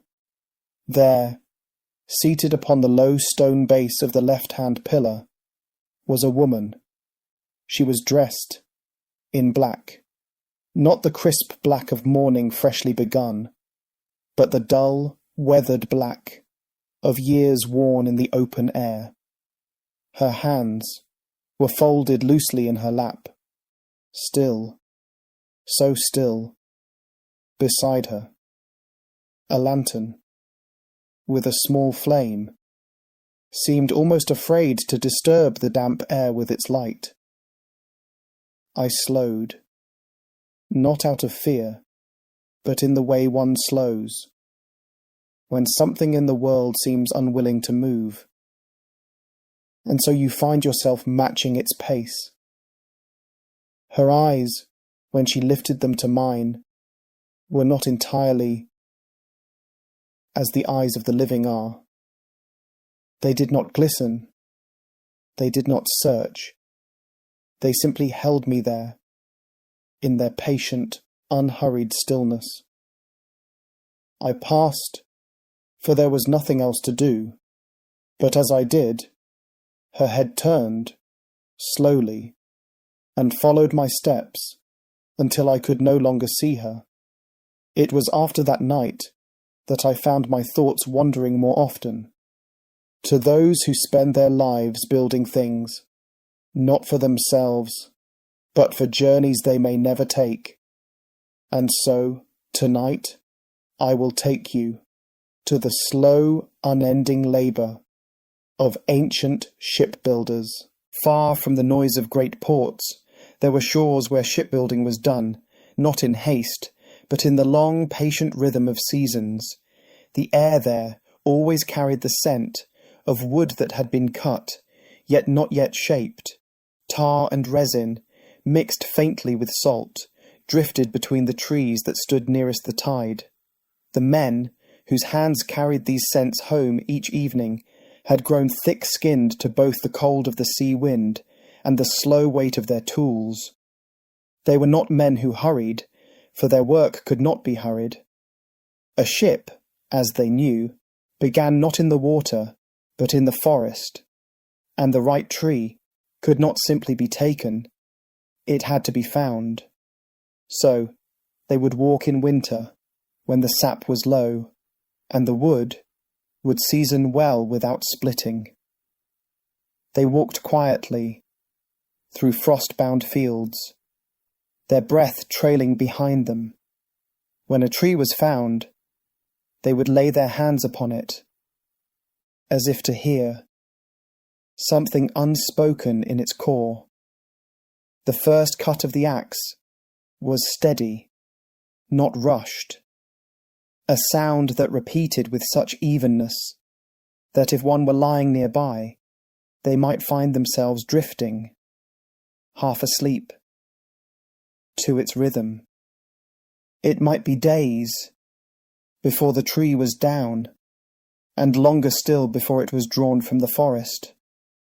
They spoke little, for in silence, a ship, even one yet unformed, seemed to learn the patience she would need for the sea. When the tree had been felled, and the ground beneath it was littered with a pale scatter of chips, the work of bringing it to the yard began. It was no quick matter. For such weight, even in death, resisted the will of men. They rolled it upon smaller logs, moving it a few feet, then shifting the rollers forward again. The creak of rope, the slow, drawn breath of men leaning into their labour, all rose into the cold air and fell again, in long, unhurried patterns. At the yard, the tree would be measured not in haste, but by eye and hand. A master builder might walk its length, once, twice, before speaking, and when he did, his words were often quiet, yet no man questioned them. For the keel, the long, central spine of the ship, must be chosen with care. If it bent wrongly, if a knot lay in the wrong place, the ship might never see the sea, or worse, she might see it once, and never return. Days would turn to weeks, as the wood was shaped, planed in long curling ribbons. The air filled with the scent of fresh grain, the kind of smell that seemed to warm even the coldest mornings. And though the work was slow, there was, always, the quiet certainty that each stroke of the adze brought the ship a fraction closer to the day she would meet the tide. The shipyard was never silent, yet its sounds were not the clamour of modern work.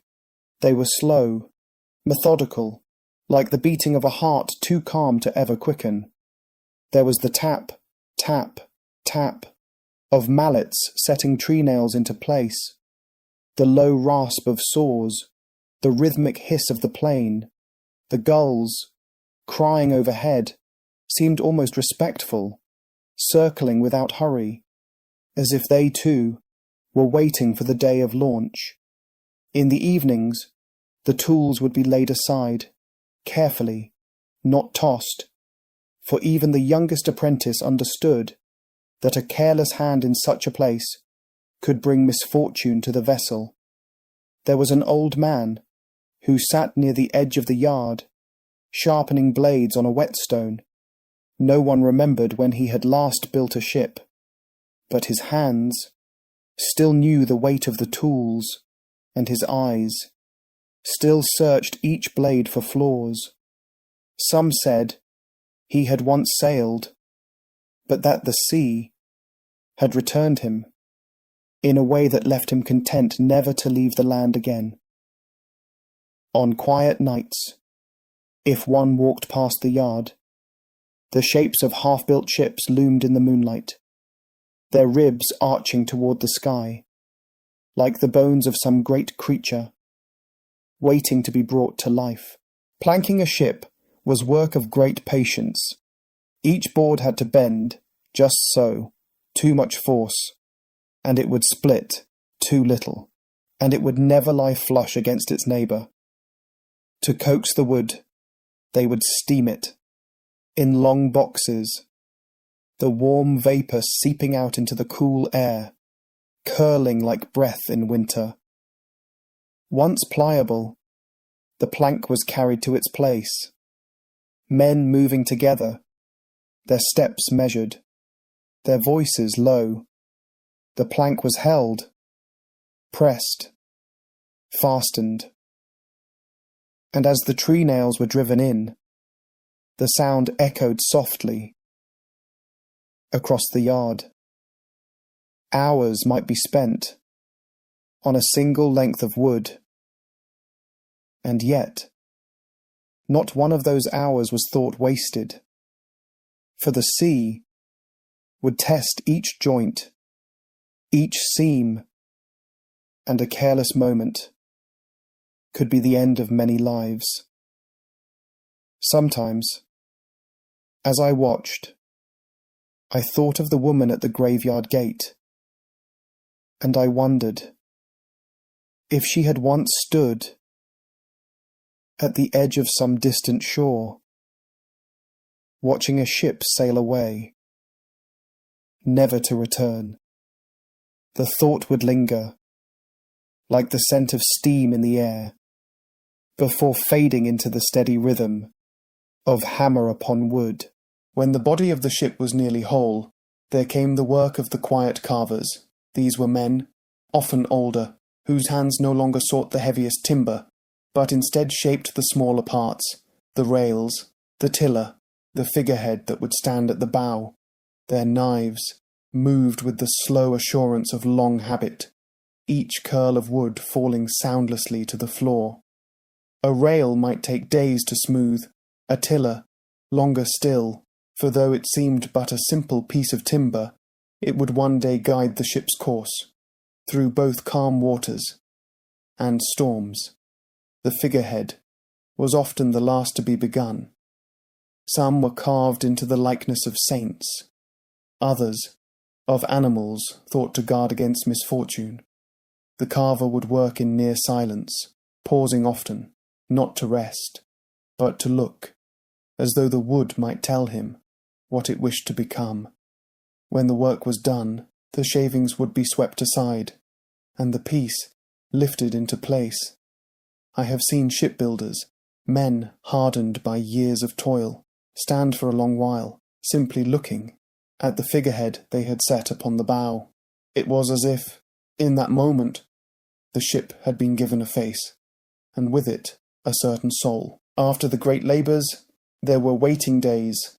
The hull would stand in her cradle, silent, while the last fittings were made. Ropes were coiled neatly upon pegs, blocks and pulleys checked for smooth turning, the masts set carefully into place. The sails, when at last they were brought from the sailmaker's loft, smelled faintly of flax and oil. They were unfolded slowly, spread across the yard, examined for any flaw. The younger apprentices, wide-eyed, would run their hands across the canvas, feeling the tight weave beneath their fingers. All the while, the older men moved without hurry, for there was a belief, unspoken but deeply held, that to rush a ship into the water was to invite the sea to test her before she was ready. And so, the days stretched on. The tide came and went, gulls circled, clouds shifted, and in the quiet between hammer blows, the wind through the yard's timbers seemed to carry a low whisper. It might have been nothing more than the settling of the wood, but sometimes, I thought, it was the ship herself, speaking, though not yet in a tongue we could understand. The night before the launch was unlike any other in the yard. The tools were set aside early, the workbenches swept clean, the last curls of wood brushed from the ground. Men stood in small groups, speaking softly, as if raising their voices might wake the ship before her time.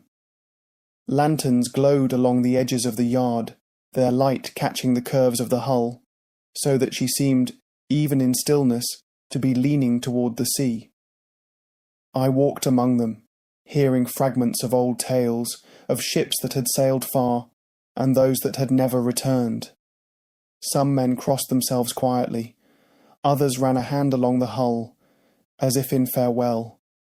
And again, as I glanced toward the dark road beyond the yard, I thought of the woman at the graveyard gate.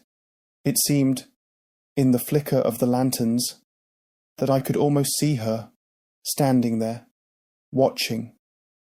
And I wondered if she too had once stood on such a night, with a ship waiting to be set free. The tide that would take her was due with the dawn. Morning came, pale and slow. The air held that quiet before movement, when the world seems to lean forward, just slightly. Ropes were untied, wedges pulled from beneath the hull. There was no shout, no great cry, only the steady creak as the ship began to move. Her weight shifted, the cradle beneath her rolling forward.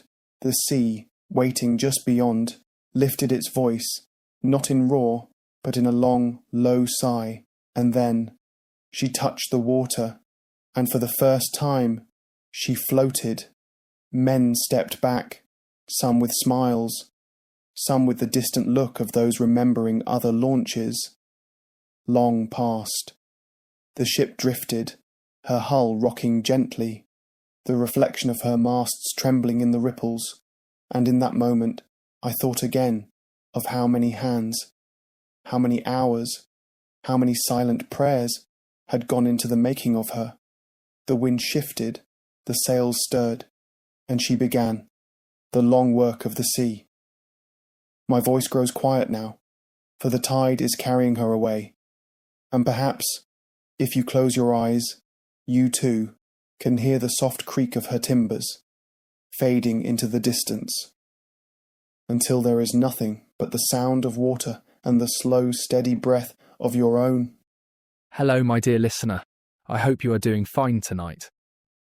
As always, it's a quiet evening here, just the kind that gently calls for stories of the past, slow, calm, and full of forgotten dust and faded parchment. So lie back, rest your tired eyes, and let the shadows of history carry you into sleep.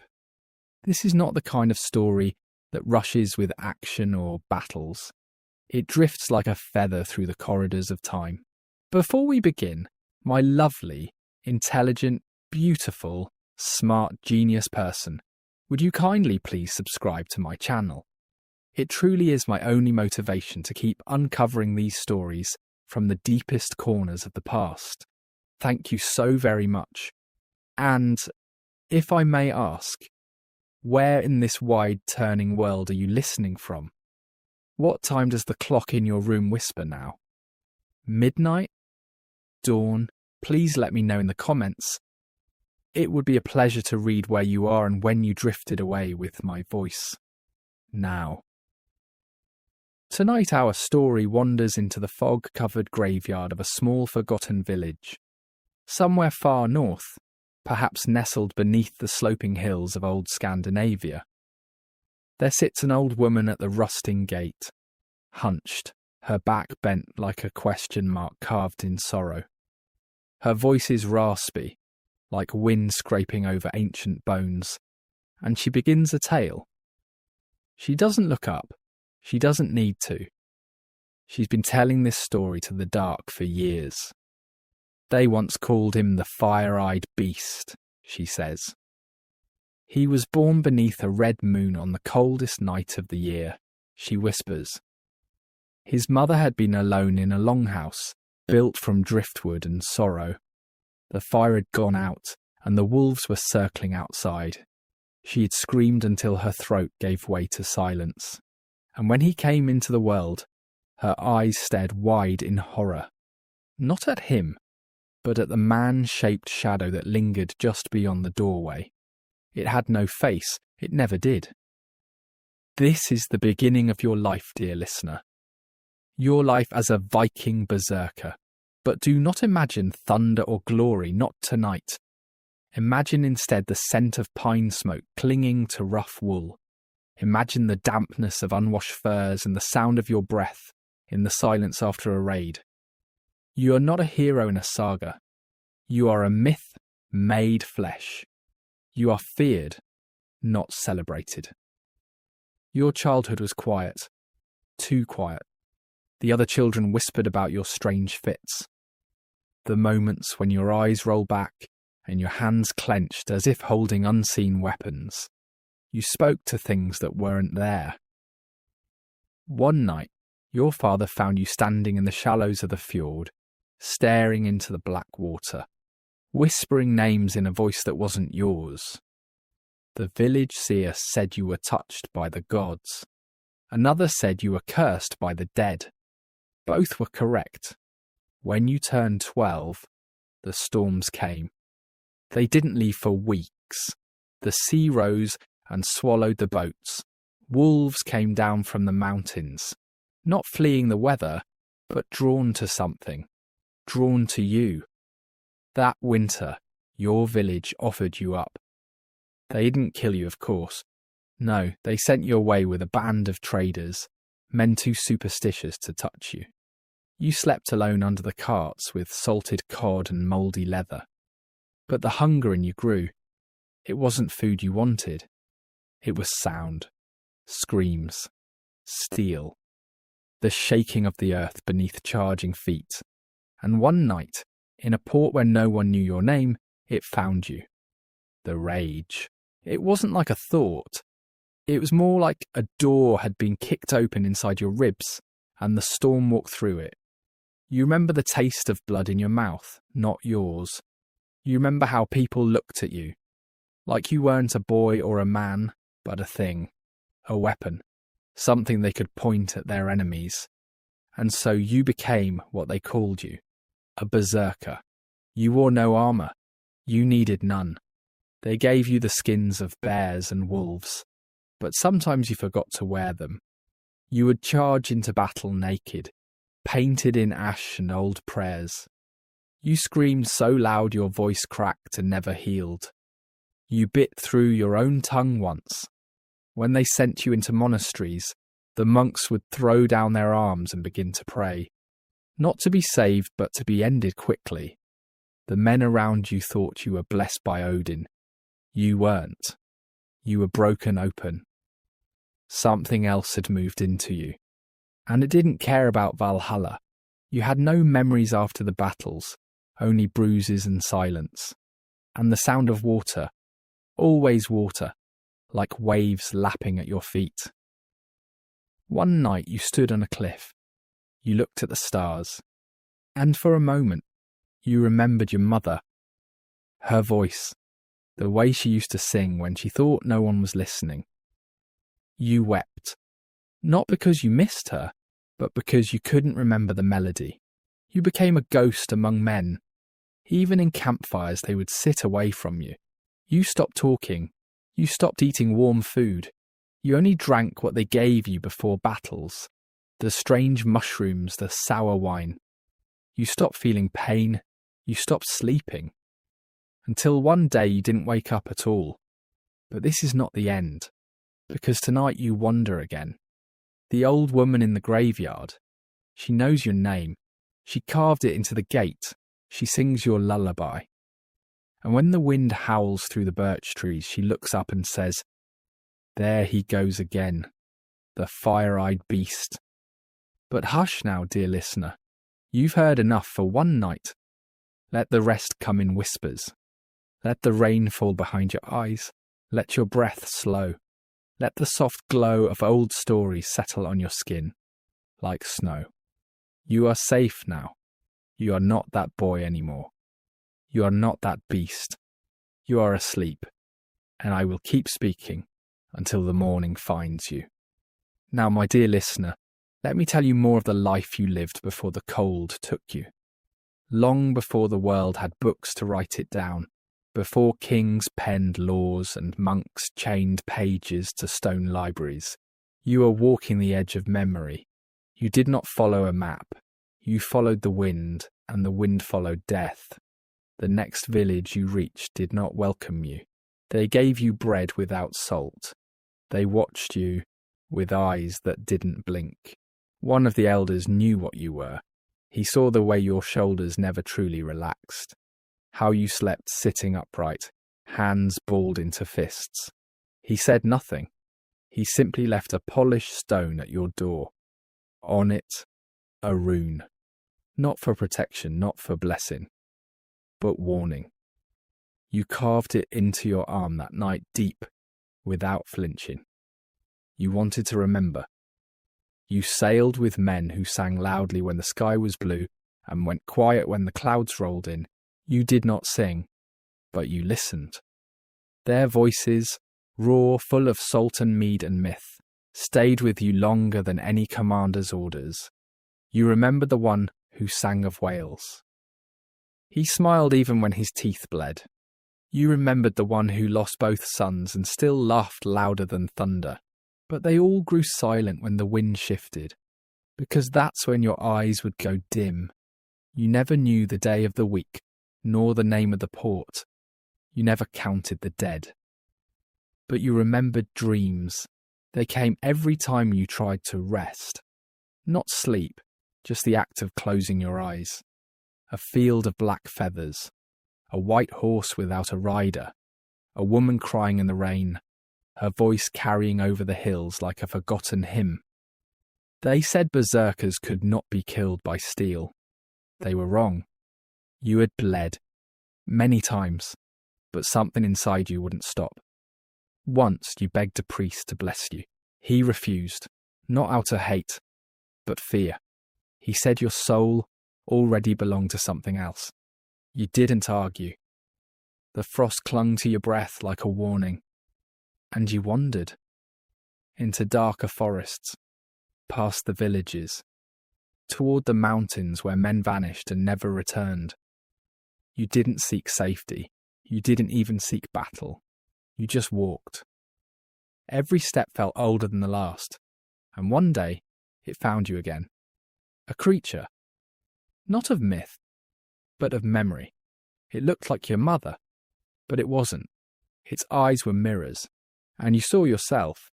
A child, a beast, a boy with blood on his teeth, and a heart that had forgotten how to beat without war. The creature didn't speak. It just opened its arms, and for the first time, you ran, not toward battle, away. You stumbled through snow, your breath cutting through the cold. Behind you nothing followed. But still you didn't stop, because something had changed. You no longer feared death. You feared remembering. Hello, my dear listener. I hope all are you fine tonight. Whether you're nestled in your warm bed, reclining softly on your old velvet couch, or perhaps even wrapped up on a train ride through the quiet countryside. This soft story is meant for you, just you. Tonight we drift slowly, calmly, through the dusty corridors of time. But before we go further, my dear intelligent, beautiful, smart and genius person, kindly subscribe to my channel. It's my motivation. Thank you so much. And may I ask, where do you live? What city does your clock tick in? What time is it on that old wall clock of yours? Do let me know in the comments. I would be so grateful to hear from you. Now, breathe gently. Let your eyelids relax. As the hush of the evening deepens, allow me to take you, slowly, like a falling autumn leaf, backwards through time, to a graveyard.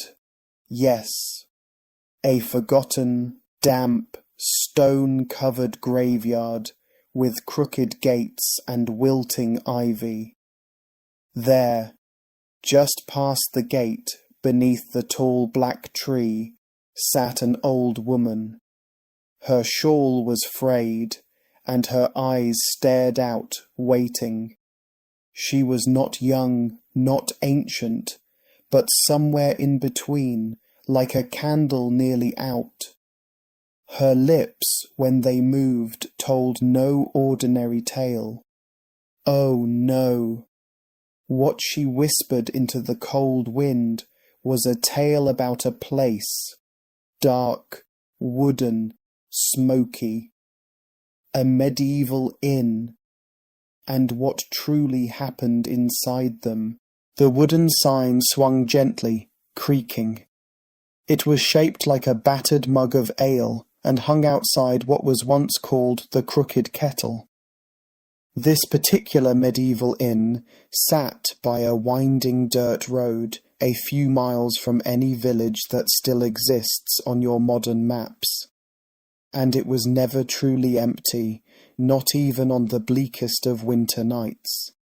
Inside, the hearth crackled not for cheer, but to mask the scent of centuries of sweat and old boots.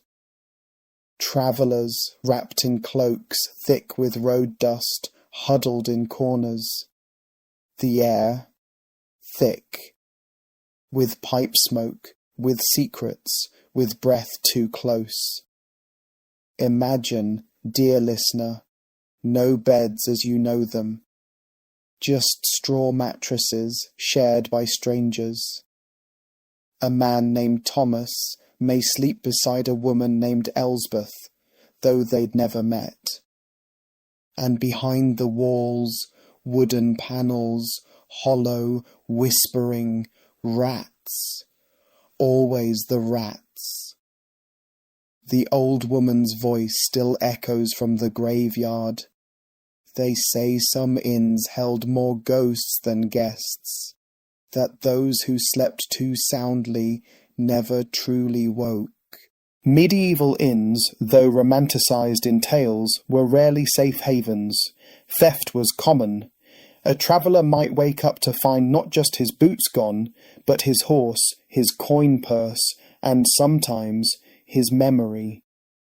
Ale was watered down. Meat, often old, spiced just enough to hide its age. The stew pot never emptied, only stirred. No one asked what was at the bottom. The innkeeper's wife, usually a woman of silent labour, knew everyone's secrets. She cleaned the bloodstains, scrubbed the floor, locked the doors when needed, and kept the local priest's flask filled. The priest came not to pray, but to forget. Many inns had no private rooms, just a hall, wooden planks, and stale hay. The rich brought their own bedding, the poor slept in corners. Pungent feet, coughing throats, and the faint snoring of 10 strangers became your lullaby. Ah, but let's not forget the dogs. Inns were never short of them. Big dogs, mangy, sharp-eyed. They were not pets, but watchers. Some said they were more loyal to the ghosts than to men. There's an old tale. A man who kicked a sleeping dog at an inn's threshold vanished before dawn. Only his shoes were found, neatly placed by the door. The fire never truly went out, but neither did the cold. Smoke lingered in your cloak long after you left. Even the ale seemed smoky, and the bread always stale at the edges. And if you looked too long into the fireplace, they warned, you might see things not meant for waking eyes. Shadows that stood still when all else moved. Some inns had lofts, not for guests, but for secrets. Witches once hidden there, or so said the whispers. An old widow, cast out for knowing too much about herbs, spent her nights above the rafters of the Raven's Rest Inn. People swore she sang to the chimney. In return, no one ever caught fire within its walls. Once, a knight stayed the night, armour on, sword tight to his chest. They say he didn't sleep, just sat, back to the wall, eyes never blinking. He was found the next morning, gone, but his sword left behind. The innkeeper sold it years later, but it always came back. Evenings in these inns were not just dark because of the sky, but because time itself seemed to slow, crawl, and wrap around the wood like moss. Children born in inns were rare, but it happened.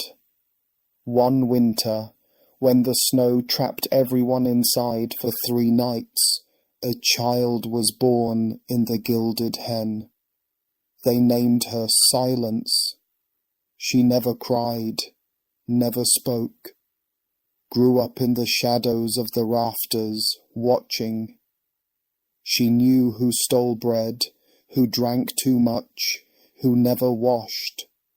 As she aged, she would whisper strange things to guests just as they were drifting to sleep. Don't trust the man in the red cloak. Or, the rat under your bed isn't a rat tonight.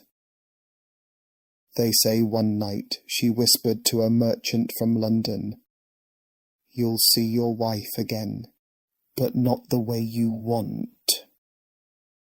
He left before sunrise, pale and shaking. No one heard from him again. Do you hear it, dear listener, that soft scratching? Just your blanket, perhaps, or perhaps the sound of an old quill writing down names in a guest book from centuries ago. Those names never faded, they say. If you squint, you may see your own. Many inns had guest books, not for politeness, but for protection. If a guest didn't write their name, they were said to be out of time, from another place, another when. Once a woman named Bryony checked in. She wrote in a language no one recognized. That night, the fire turned blue, and the cats, 3 of them, always asleep, stood up and watched her until morning. Meals were often shared with silence. No one trusted loud laughter. Stories were traded in low voices. The clatter of a dropped spoon was enough to silence a room. If someone sang, it meant danger. A man once entered the Stag's Tooth Inn singing an old sea shanty. The fire sputtered, the dog growled. Before he finished the second verse, he had choked on his own drink. Old inns had rules unspoken. Never knock twice. Never ask about room 3. And if someone knocks at midnight, never, ever answer. It won't be a guest. It'll be the past, knocking politely. Let us return to that graveyard, gently, softly. The woman at the gate leans forward. Her tale is nearly done. Her hands, long-fingered, reach out, not to harm, but to hush. Inns were never about rest, she whispers. They were waypoints, between towns, between lives, between what was and what might be. The wind stirs. A leaf skitters across the path. Somewhere far off, a bell rings. Not a modern bell, a dull, heavy iron bell, rung only at dusk. You, dear listener, are safe. The tale is only a tale. And yet, as you drift into sleep, ask yourself, what name would you write in the old guest book? Now the graveyard fades, the inn's fire dims, the cold stone walls of time dissolve into dreams. Let the sounds of your home comfort you, the ticking of the clock, the rustle of the curtains, the hum of night. Perhaps in sleep you'll visit the crooked kettle or the gilded hen. But only stay for a while, leave before dawn, and always thank the innkeeper. The past is patient, and it dreams with you. Good night, my gentle listener. Sleep softly and dream of quiet halls, warm fires, and stories yet untold. You've done well tonight. You've listened. You've imagined. Now, let go. Float softly into dreams. Let this old, boring history of medieval inns carry you deeper into slumber. And if by chance you dream of a girl named Silence or a priest without prayers, know that it's just your mind's way of remembering. For the past, dear one, is never truly gone. It just waits for night, for a listener, for you. Sleep well, and until next time, may your sleep be deep, your dreams be calm, and your heart ever curious. In the quiet folds of time where dust settles thick upon the books no longer read, and shadows stretch long and lazy over cobblestone paths, there lives a tale as ancient as the tower walls themselves. It's not the tale of kings and their conquests, nor of grand battles echoing through pages of valour. No, this story is far quieter, more delicate. A whisper passed between the bricks of the old prison in the east wing of the tower. A whisper meant for sleep, not for stirring. My dear, intelligent, beautiful, smart, genius person. Yes, you. Where are you listening from? Which city houses your cozy bed tonight? What time does your gentle clock whisper now? Ticking softly in your living room or beside your bed? Tell me, won't you? Drop a comment, a gentle hello, and let me know. Your presence here is more valuable than all the gold once hoarded in royal vaults. Now allow me to lead you somewhere quiet, somewhere lost in the folds of 1800s England, where gas lamps flickered and fog slept heavy on the streets. There, just at the edge of the Tower grounds, beside the forgotten West graveyard, sits a woman. She wears a shawl dark as a raven's wing, her fingers wrapped around a brass lantern whose flame never wavers. They say she appears only after midnight, whispering tales of those whose names were erased from records, whose memories echo only in the moss-covered stones. She sits by the graveyard gate. She never knocks, she never blinks. The first time she was seen, it was the year 1803. A guardsman, weary from his long shift, spotted her from his turret post. He thought her a mourner left behind, someone who had lost her way. But as he drew closer, her tale began. It wasn't spoken, it was felt, like a breeze from a door opened just a little too wide. I was there, she said without moving her lips. I heard him speak through the wall. The prisoner she spoke of was not famous, not feared, but quietly accused of things he swore were never his to carry. He wrote letters, dozens of them, though no ink or paper were ever found in his cell. They say the words appeared carved into the stone itself, a confession, or perhaps a declaration of something long buried. As the lantern flickered and her eyes stared into the nothingness, the graveyard's silence grew thick. There were 10 names, she whispered, 10 truths buried deeper than coffins.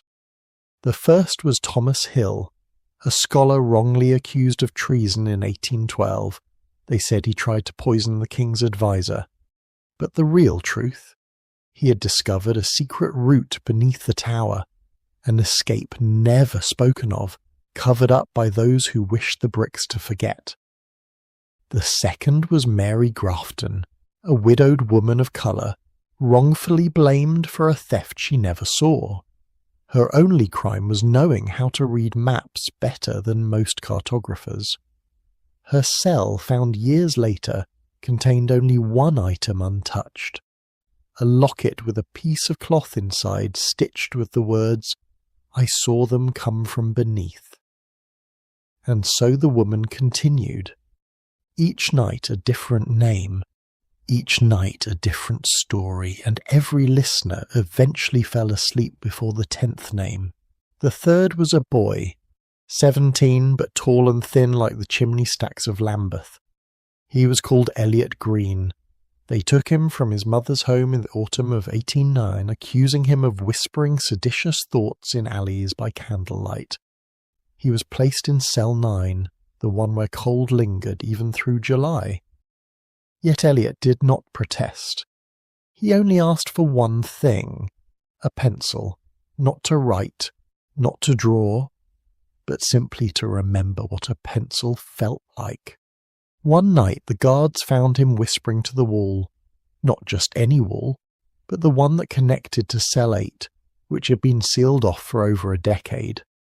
No one had entered cell 8 since the fire of 1807, yet Elliot insisted someone was there. "She sings to me," he said. "Her voice is made of fog and old piano keys."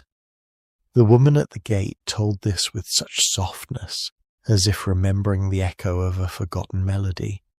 Her lantern, they say, dimmed a little that night, as if Elliot's story was too heavy to carry in full brightness. Then came the tale of Florence Wynne. She was not accused nor tried. She simply appeared one day in the Tower Register. no records of her arrest, no birth certificate. Yet she had a cell, cell 14, a quiet one with bars that curved like the notes of a sad violin. The guards would speak of her humming, gentle tunes, always in the same rhythm, even when no one passed her corridor. They found pages in her cell, thousands of them, folded like tiny ships, no ink, no words, just folded silence. When asked who gave her the paper, she would only reply, "He slides it through the stone when the moon turns red." No one knew who he was, yet the woman at the graveyard gate insists with a cold certainty that he was the one who also whispered to Elliot Green. Same voice, same sorrow. Some believed it to be the voice of the tower itself. Some simply fell asleep, soothed by the idea that even haunted places sing lullabies. The fifth story was perhaps the quietest of them all, not because it lacked fear or sorrow, but because it belonged to someone who had forgotten how to speak. His name was Reverend Alton Brigg, once a well-known priest in a parish near York. In 1805 he stood trial, not for murder or theft, but for soothes. You see, dear listener, Reverend Brigg had heard a confession he would not repeat. He was placed in the tower not for the sins of others, but for refusing to share them. A man of the cloth must not betray the whisper of the penitent, he had said calmly, as they escorted him into cell 2. There he remained. Days passed, then weeks.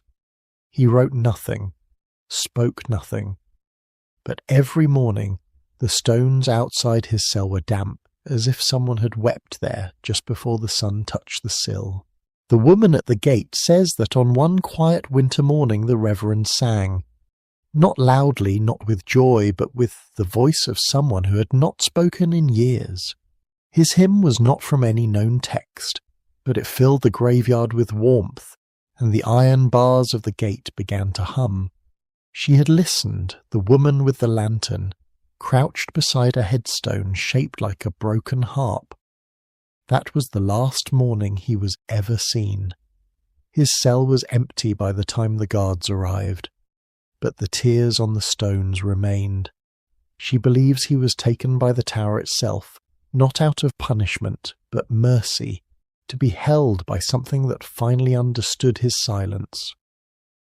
The sixth name the woman ever uttered was that of Isadora Finch. A seamstress by trade, she lived in the heart of London's garment district, stitching gowns for ladies who never remembered her name. Her fingers were fast, her stitching flawless. But it was not her craft that drew suspicion. It was her memory. They said she could remember everything, not just moments or days, but years. Whole conversations from decades past. Threads of whispers overheard in parlours, fragments of gossip never meant to last. She knew the names of servants long buried, the favourite pastries of ministers, and secrets murmured in foreign tongues. It was in 1810 when she was brought to the tower, accused of possessing dangerous recall, a phrase invented, some say, just to keep her silent. Isadora was placed in cell 7. She did not protest. Only once did she speak to the guards, asking them politely to be careful with her needlebox. It was made of rosewood and smelled faintly of lavender. They never returned it. In her cell she was seen whispering to the ceiling, as if the stones above her remembered the things she remembered too. Sometimes she would trace her finger across the floor, sketching invisible patterns. They say one pattern kept appearing, a circle with 12 small dots around it, like a clock. At night, the guards reported hearing the soft hum of someone counting, always backwards, always from 12. She remained in her cell for 3 years, never aged, never blinked longer than necessary. It was as though time had agreed to pause with her, out of respect. The woman at the gate recalls how, one night, the tower clocks all froze at exactly midnight. For 10 long minutes no time passed. No chimes rang, no footsteps echoed, and when they did again, cell 7 was empty. But drawn into the stone, etched so lightly it could barely be seen, were the words, "I remembered too much." Then silence returned. As always, dear listener, as always. In the hush of twilight, when the sky fades from golden to blue and the lamps glow soft in the parlours of London and Dallas alike, I greet you, dear, intelligent, beautiful, brilliant person, you, the one listening now. May I ask, in which city do you live? And if it's not too much trouble, could you kindly tell me what time your home clock just whispered to you? Let me know in the comments below. I'd be so grateful.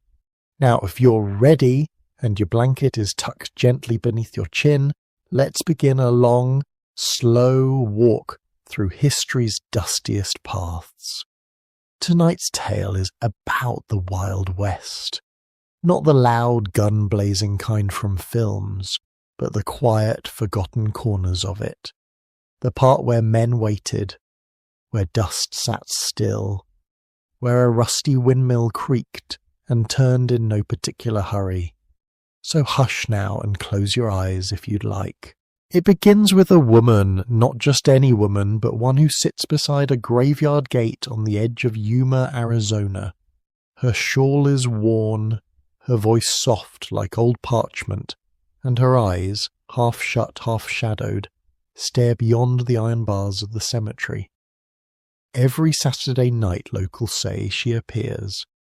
She tells a story not with excitement, but with a voice so slow, so drawn, that it's impossible not to drift away. Tonight she speaks again. "I once met a man," she begins, "who thought he could outrun silence. He rode through the Arizona sands with nothing but a rifle and a sack of beans. His name was Lyle, and like many before him, he thought the Wild West was about surviving men.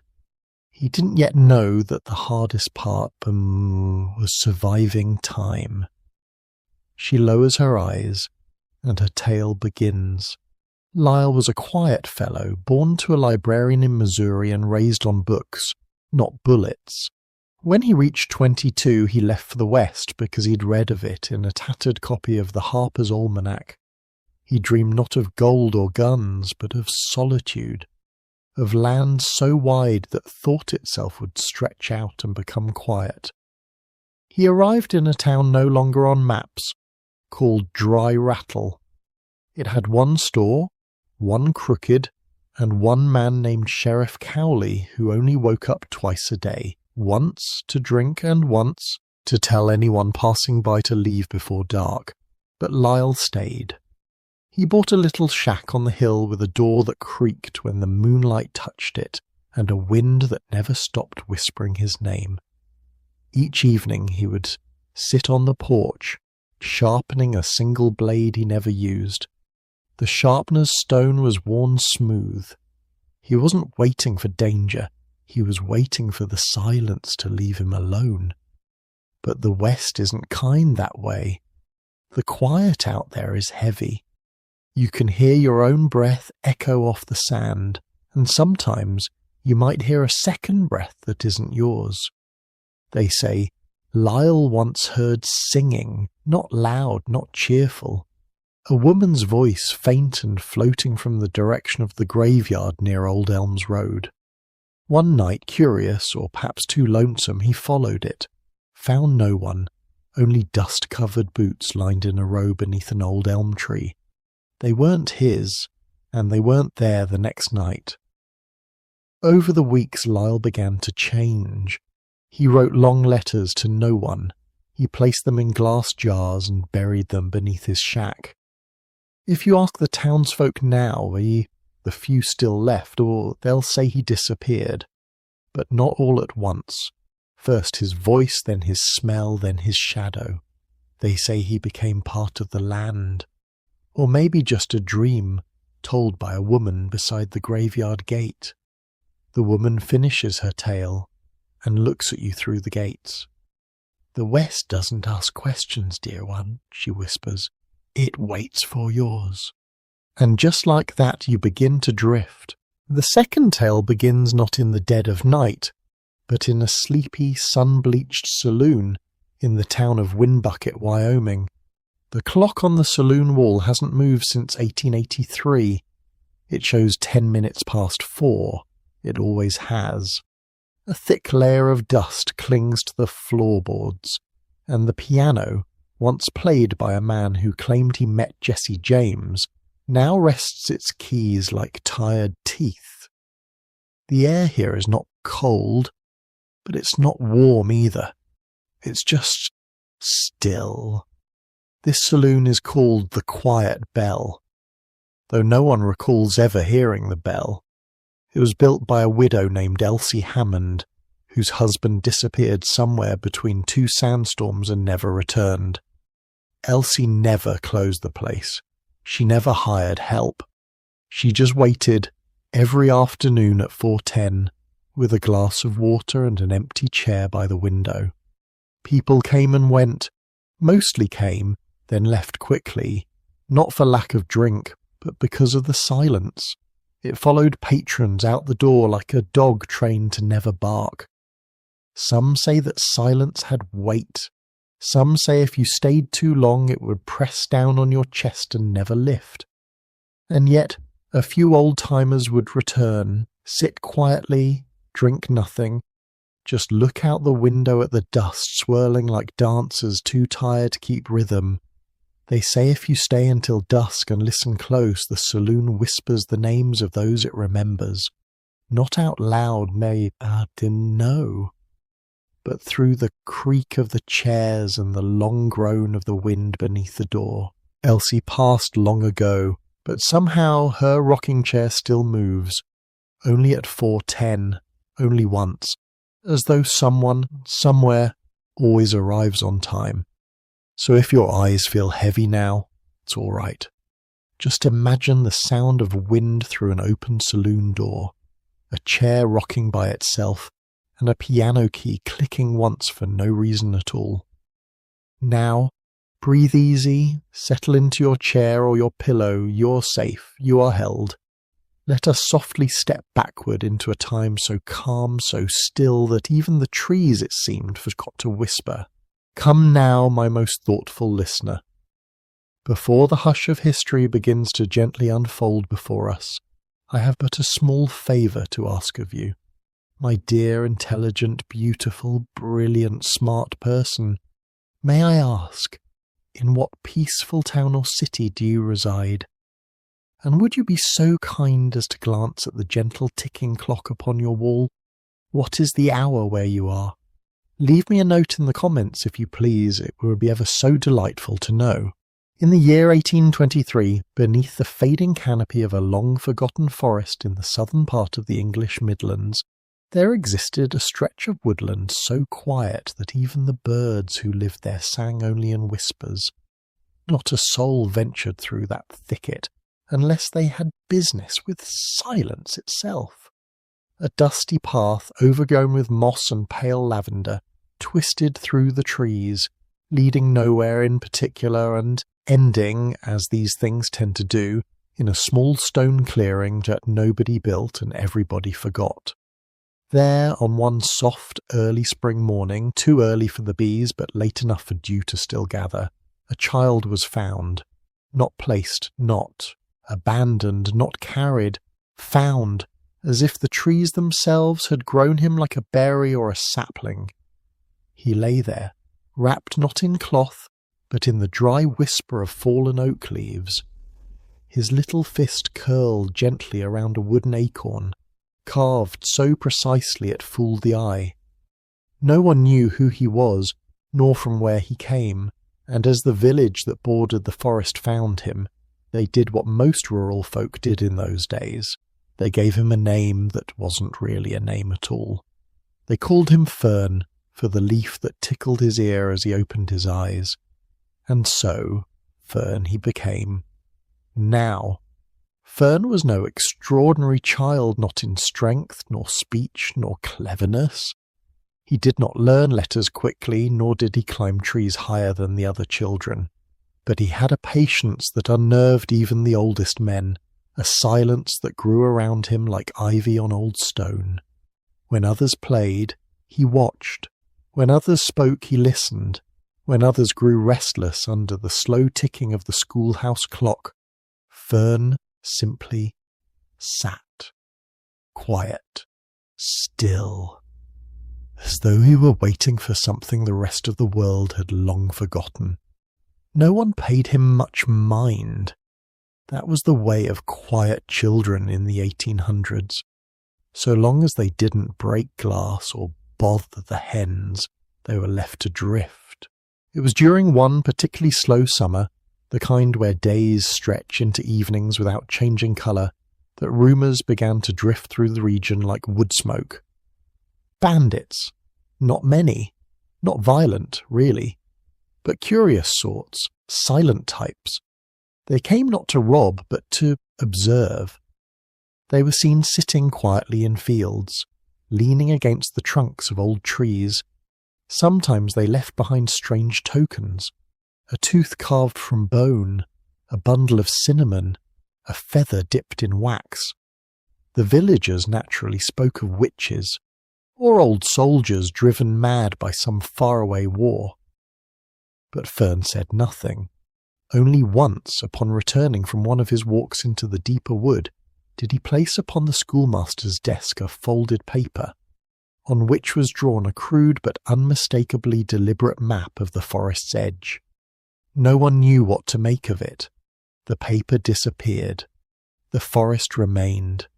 And so it was, one autumn day, not golden, but grey and cloud-covered, where the breeze spoke in tones more thoughtful than cold, that Fern disappeared, just as he had once appeared long ago. The village searched, of course, called his name and sent the pastor's boy as far as the stream, but nothing came of it.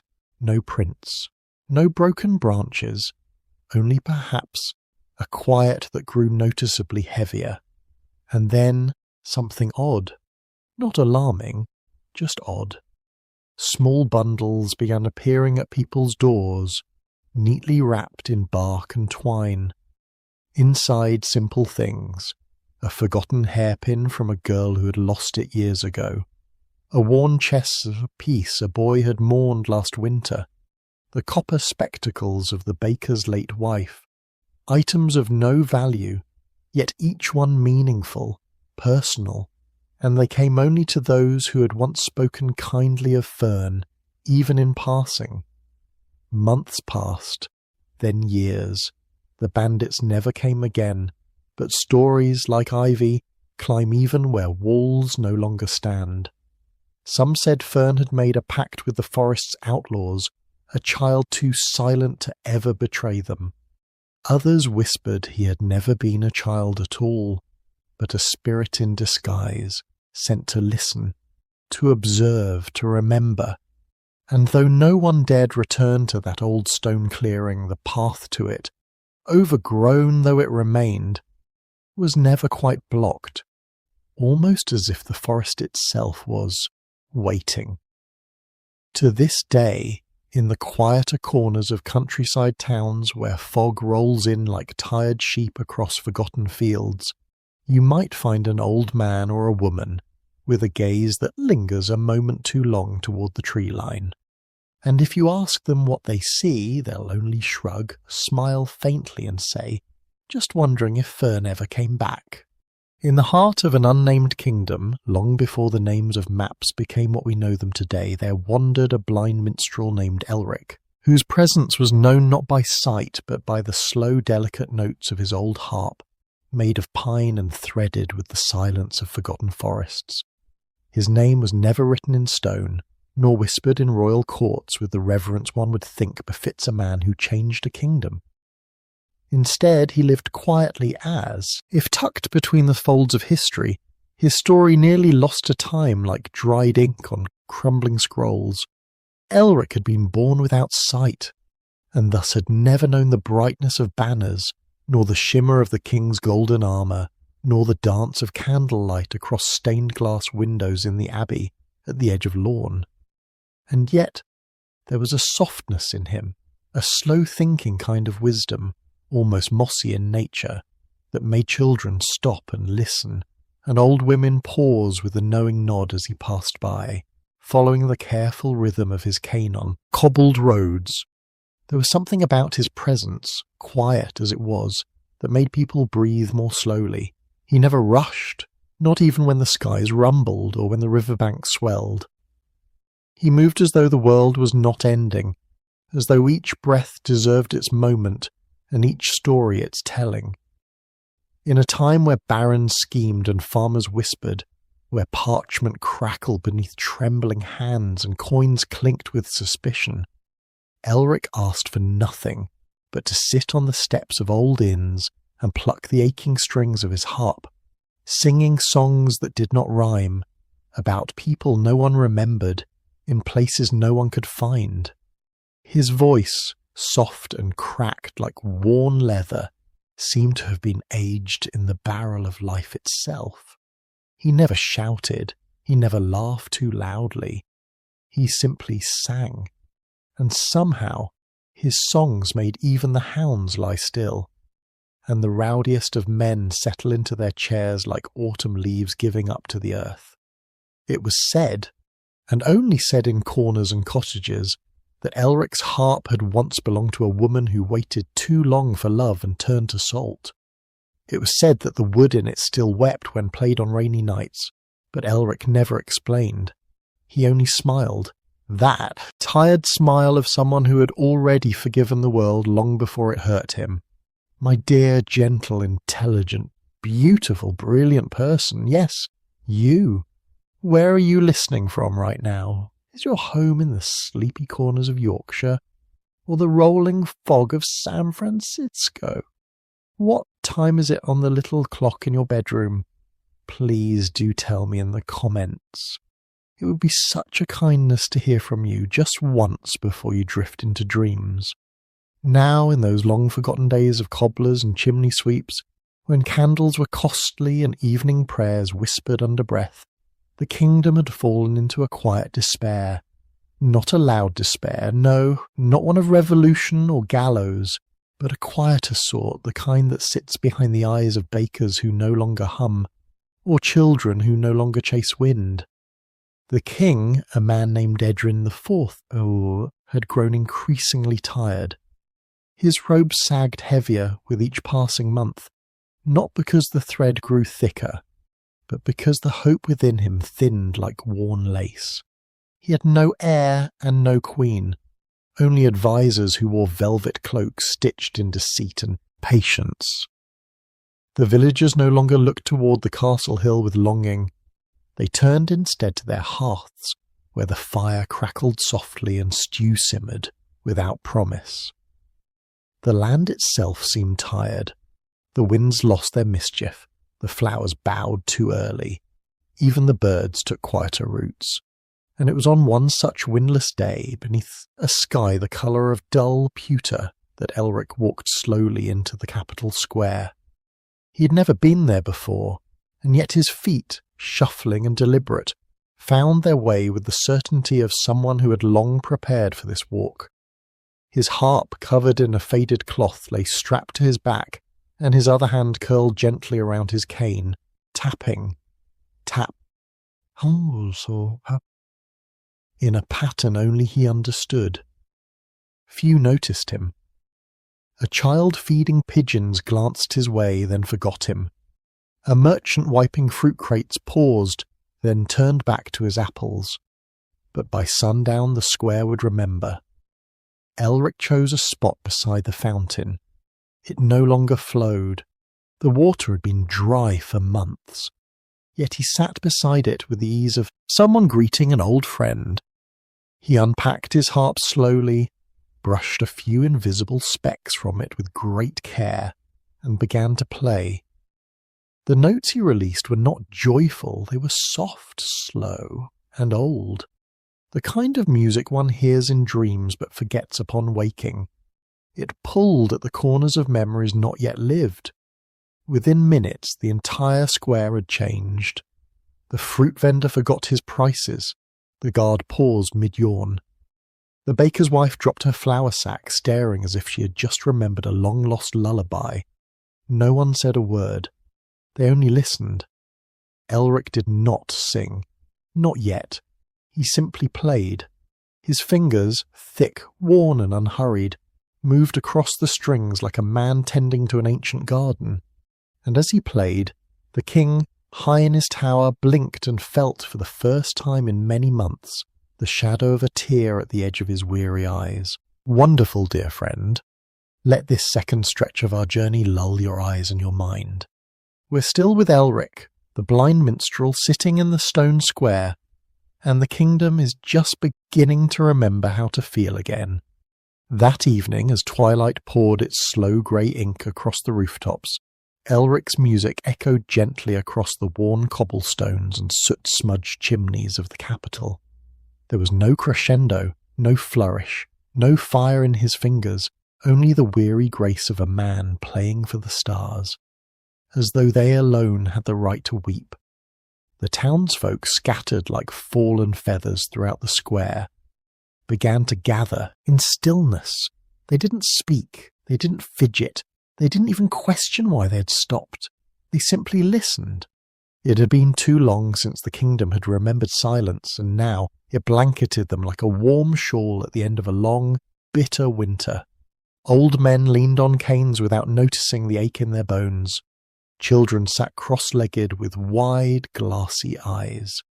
And somewhere, behind a shuttered window above a bakery, a young woman clutched a letter she could not send and let the music undo her sorrow.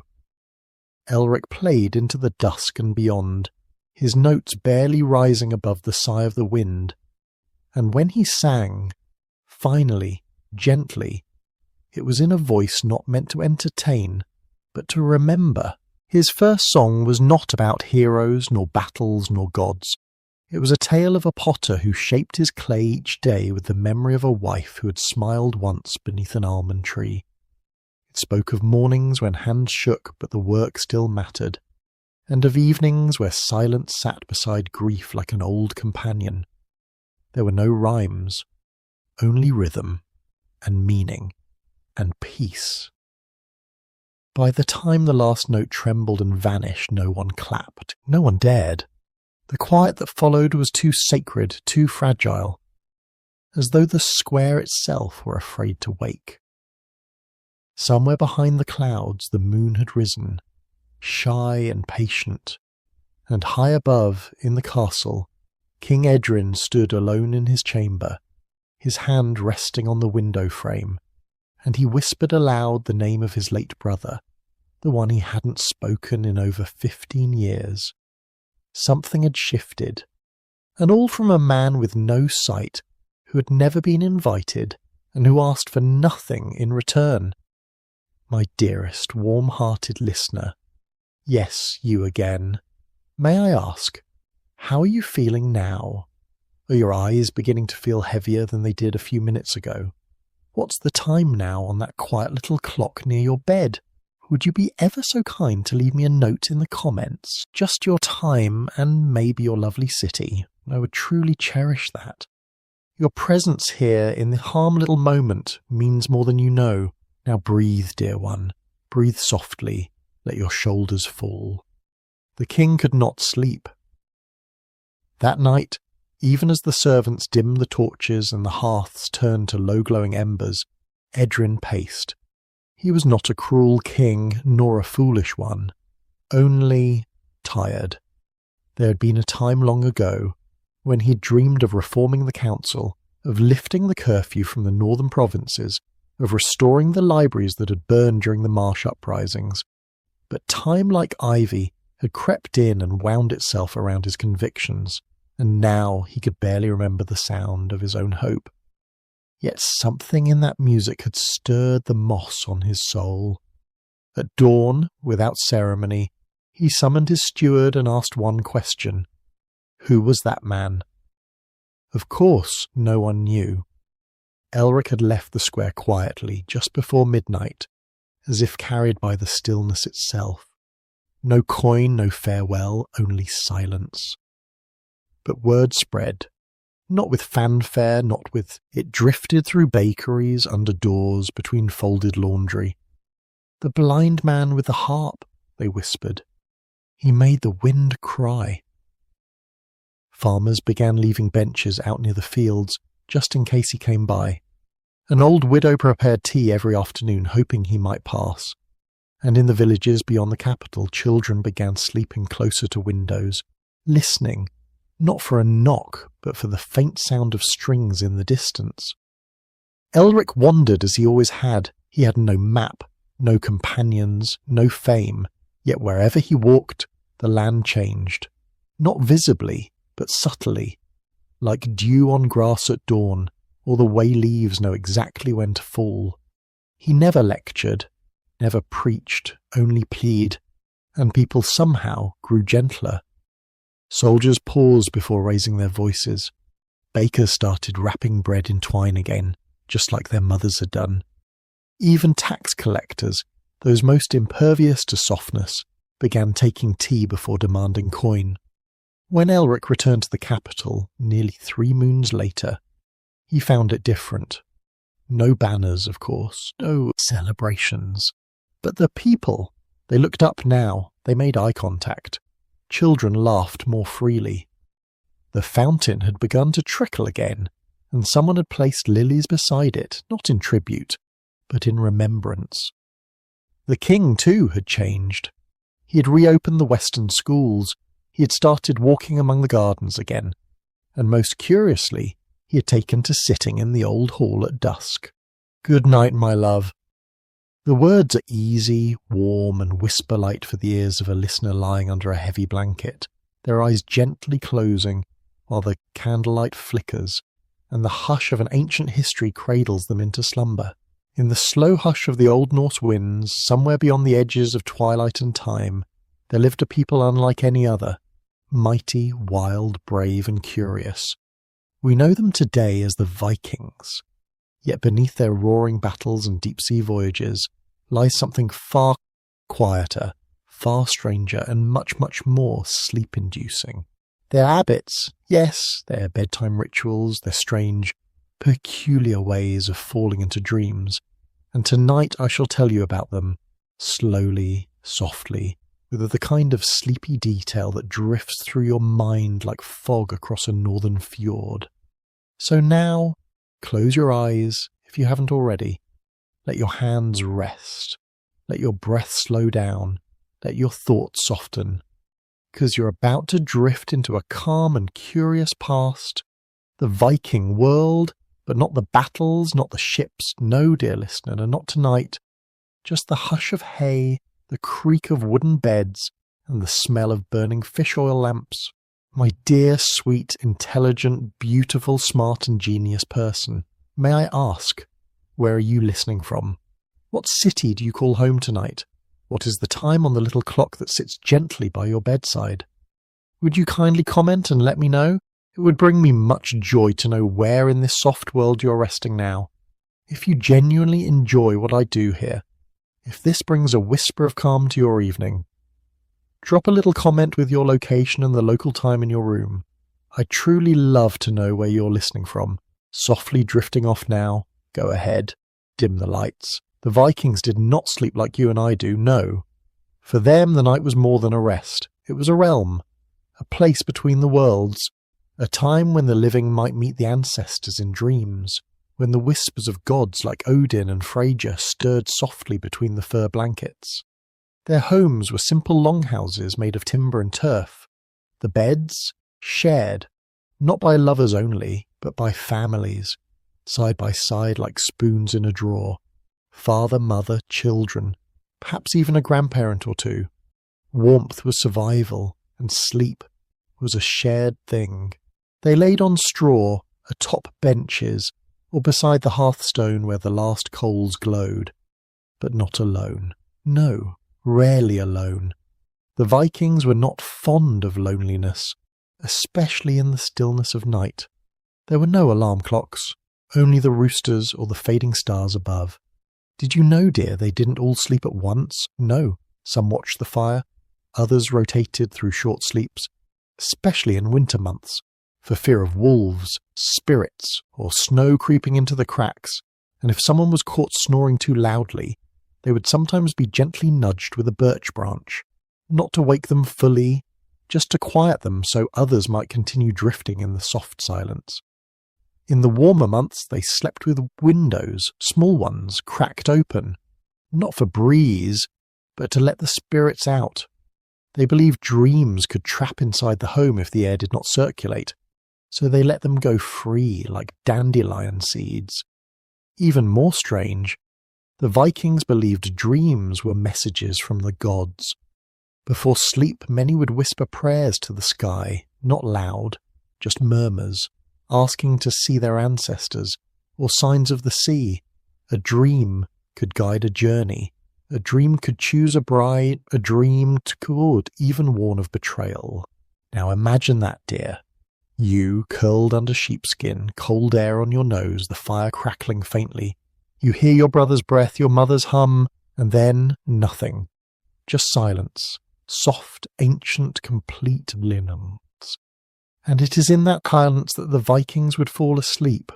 Some even slept sitting up, especially the elders, for comfort, perhaps, or because they believed the upright position was closer to the gods, sitting near the fire, cloaked in wool, head resting on the chest, dreaming with eyes fluttering gently. And oh, my sweet listener, their dreams were nothing like ours. Their sleep was heavy, purposeful, full of meaning. They did not rush into bed.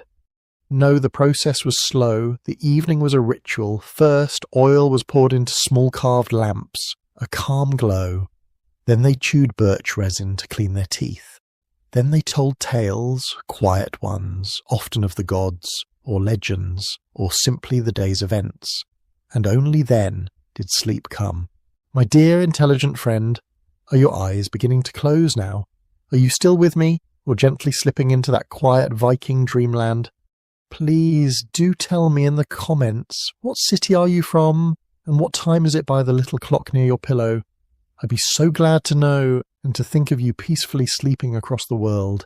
And as strange as it sounds, some Vikings trained themselves to sleep in shifts, 2 hours on, 2 off, like the tides, like the moon.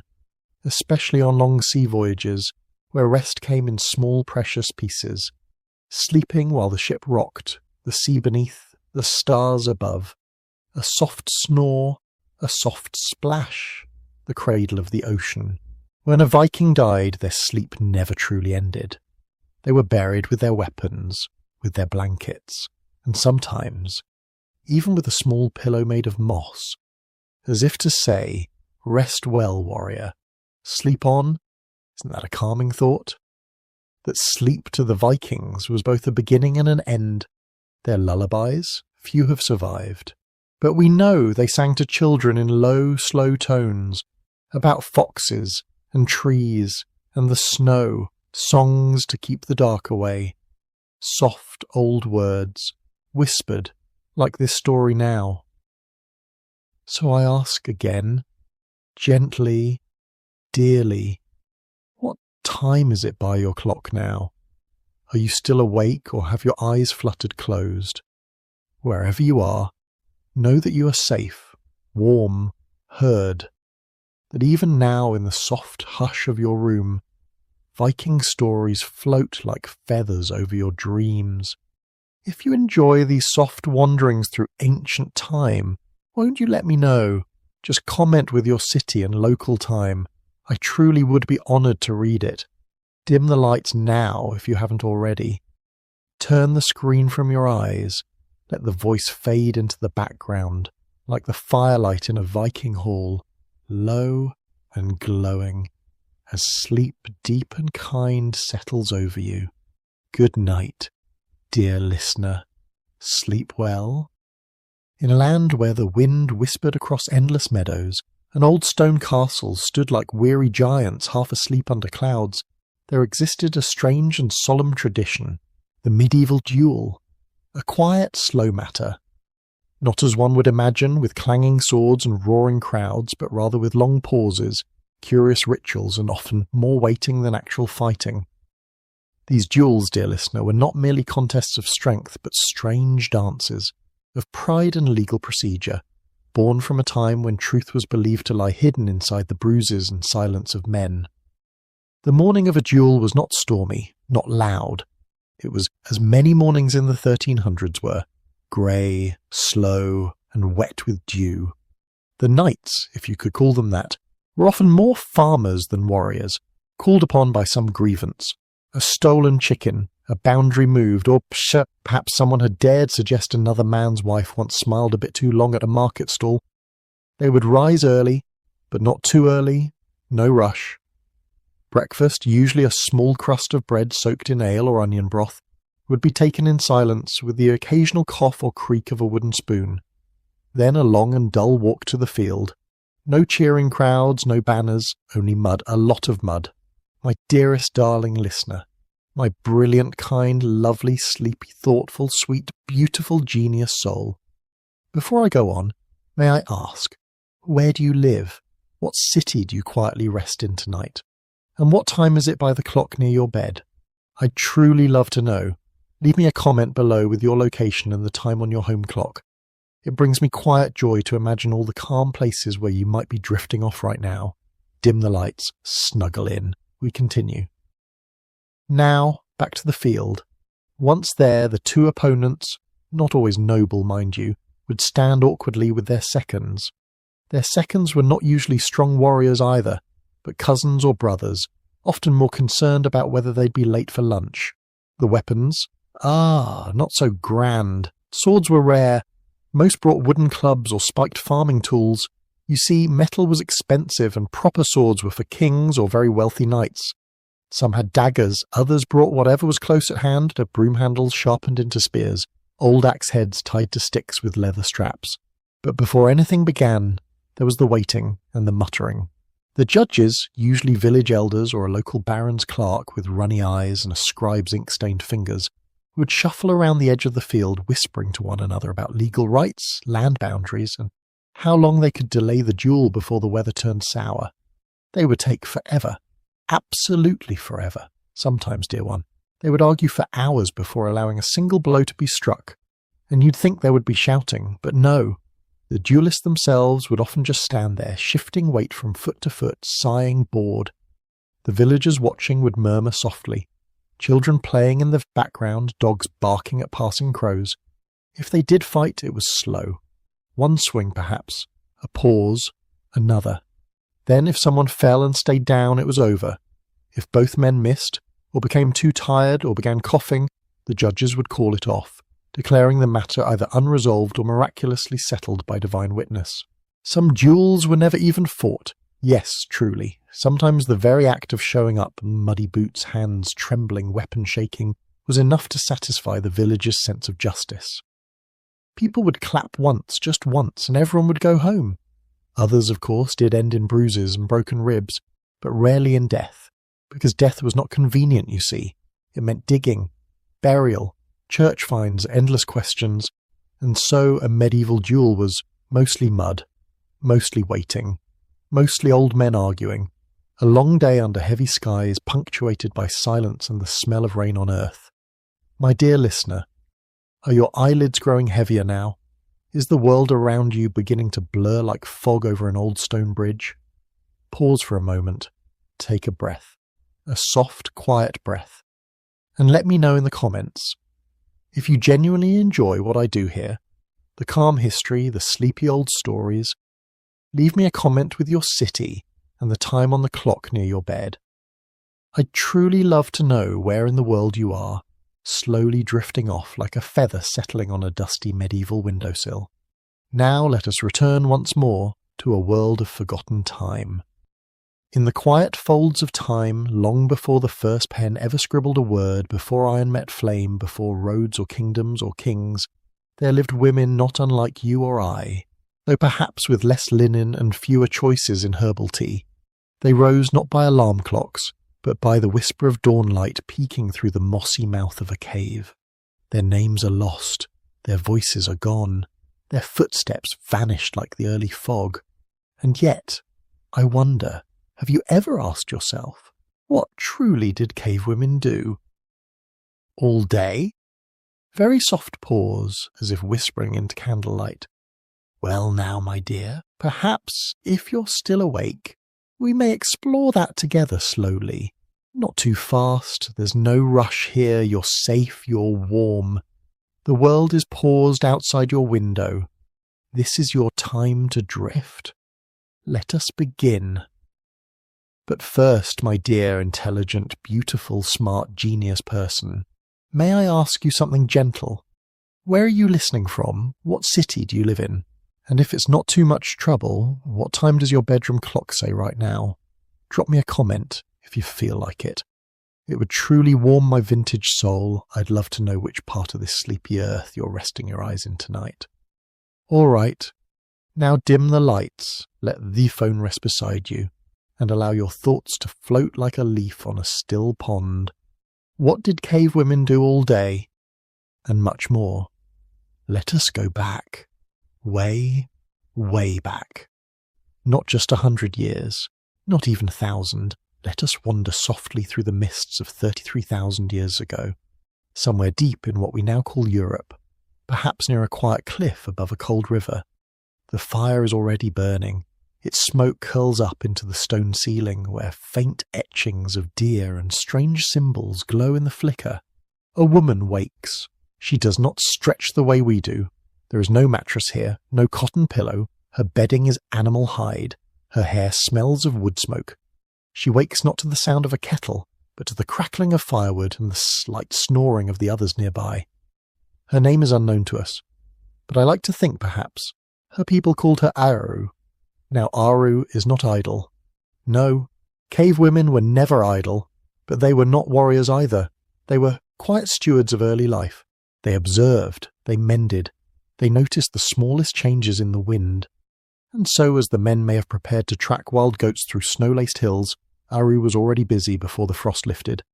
She gathered things, she listened to stories, for they told stories even then, though not in the words we use now. She watched the children, not just hers, but all of them. She scraped hides with a flint edge, humming something with no tune. She knew herbs that eased the belly. She knew which rock held water after a storm. And yes, perhaps she flirted a little with the man who brought back the cleanest fish, but only when he wasn't watching. They had no clocks, no screens, no hurried texts, just the steady rhythm of the earth's own heart. They painted with clay. They danced when no one was looking, and when a child cried, it was always a woman who answered. Soft pause, almost like a sigh, before continuing. Now, dear listener, are you still with me? Or perhaps you're already halfway between here and a dream. Wherever you are, if you're still awake, just gently let me know. Where in this wide old world are you tonight? What time is it on your cosy little bedside clock? Tell me in the comments. I read them with a soft candle nearby and a warm cup of chamomile in my hand. And now, onward, a day in the life of a forgotten woman. Did you know that cave women may have been the first astronomers? Yes, some bones, carved, marked, spaced just so, suggest that these ancient women tracked the moon. Not just because it was beautiful, but because it told them things. When to expect a child, when the berries would return, when the rains would come. There is a bone from the Dordogne region, worn, marked with 28 tiny notches. Some say it was a calendar, others say it was just decoration, but I believe it was made by a woman. She counted the days, carefully, silently, while others slept. She watched the sky and knew when to stop gathering and start preparing. She wasn't just surviving, she was noticing. Whisper soft pause fading gently. And you, my sweet listener, are you noticing how slow the world feels right now? It's just us and the story and your soft blanket and maybe a faint breeze from the window. No one needs anything from you, not right now, so close your eyes if they haven't already. There's still more to tell. In the gentle hush of a quiet English countryside, sometime during the soft, candle-lit twilight of the 1800s, there lived a noble woman named Lady Evangeline Rosemore, whose story was seldom told and even less often remembered, not because it lacked depth or drama, but because it unfolded slowly, like the lazy trail of chimney smoke rising into an overcast sky above a greystone manor draped in ivy. Her story begins in a season that felt neither spring nor summer, when the air was cool enough to wear lace gloves in the garden, yet warm enough for the bees to hum lazily between the wisteria blossom. Lady Evangeline was born to the Earl and Countess of Rosemore, an old family whose name echoed through the halls of English peerage, though their estate stood in dignified decay, much like the velvet chairs in the drawing-room that nobody sat in anymore. Her life was carefully arranged by those around her. Maze brushed her hair precisely 100 strokes before supper. Her governess taught her French verbs and Italian sonnets, and her meals arrived on time, lukewarm and unseasoned, as if to match the bland predictability of her future. She was promised, quietly, matter-of-factly, as if announcing the weather forecast to Lord Hastings, a man of sturdy shoes and even sturdier silences. No one asked her if she loved him. No one wondered if she'd rather keep reading her worn-out book of birds instead of sewing initials into linen bedsheets. She was to marry him on a Thursday in late September, when the trees would start to yellow and the housemaids would shake out woolen blankets for the long winter to come. My dearest, intelligent, beautiful, smart and genius person, before we go deeper into Evangeline's sleepy little story, tell me, where in this big wide world do you live? What city do you call home? And what time does your bedroom clock say right now? Is it past midnight, or perhaps just after tea? I'd be so delighted if you'd leave a comment and share your location and local time. Just imagine me whispering that in this calm, quiet room, your window open a crack to the night, and your eyes slowly closing. Now, back to Evangeline. She never shouted, never cried in public, never tore at her corset in defiance. Her rebellion was a still one, a slow rebellion, like fog creeping in from the moor. On the eve of her engagement's formal announcement, she sat quietly in the rosewood parlour, her fingers smoothing the hem of her cream muslin dress as she stared at the wallpaper, the faded pattern of green leaves that curled like sleeping kittens. The wind outside hummed through the hedgerows and nudged the lace curtain beside her face. It was then that she realised, perhaps quite without drama, that she would not marry Hastings, not because he was cruel or coarse, but because she simply did not want to live a life that was already stitched closed like a velvet drapery in the drawing-room. The next morning she rose before the household, the fire in the hearth still cold and the sky outside a sleepy blue-grey. She packed a small bag, one novel, one shawl and one handkerchief embroidered by her late mother, and slipped out of the servants' corridor like a ghost. She walked, not quickly but seemed steadily, past the stables where the horses nickered softly, past the field gate where the stone wall leaned tiredly under the weight of time, and on toward the small village of Denshire, where no one would recognise her face beneath her travel bonnet. If you're still with me, dear gentle listener, and the story hasn't rocked you to sleep just yet, tell me, what's the weather like outside your window? Is it raining softly, or perhaps just quiet, the kind of quiet that makes you forget you're even awake? In Denshire, she rented a room from a baker's widow who smelled of flour and always spoke in half sentences. "You'll be wanting tea," the woman would say, handing her a chipped cup before finishing the thought. Evangeline told no one her real name. She introduced herself as Miss Clara Wells, a teacher of poetry, which wasn't quite true and it wasn't quite false. The days passed like folded linens, clean, uneventful, soft-edged. She walked often to the town's small stream, watched birds, collected pressed flowers, and mailed letters to no one.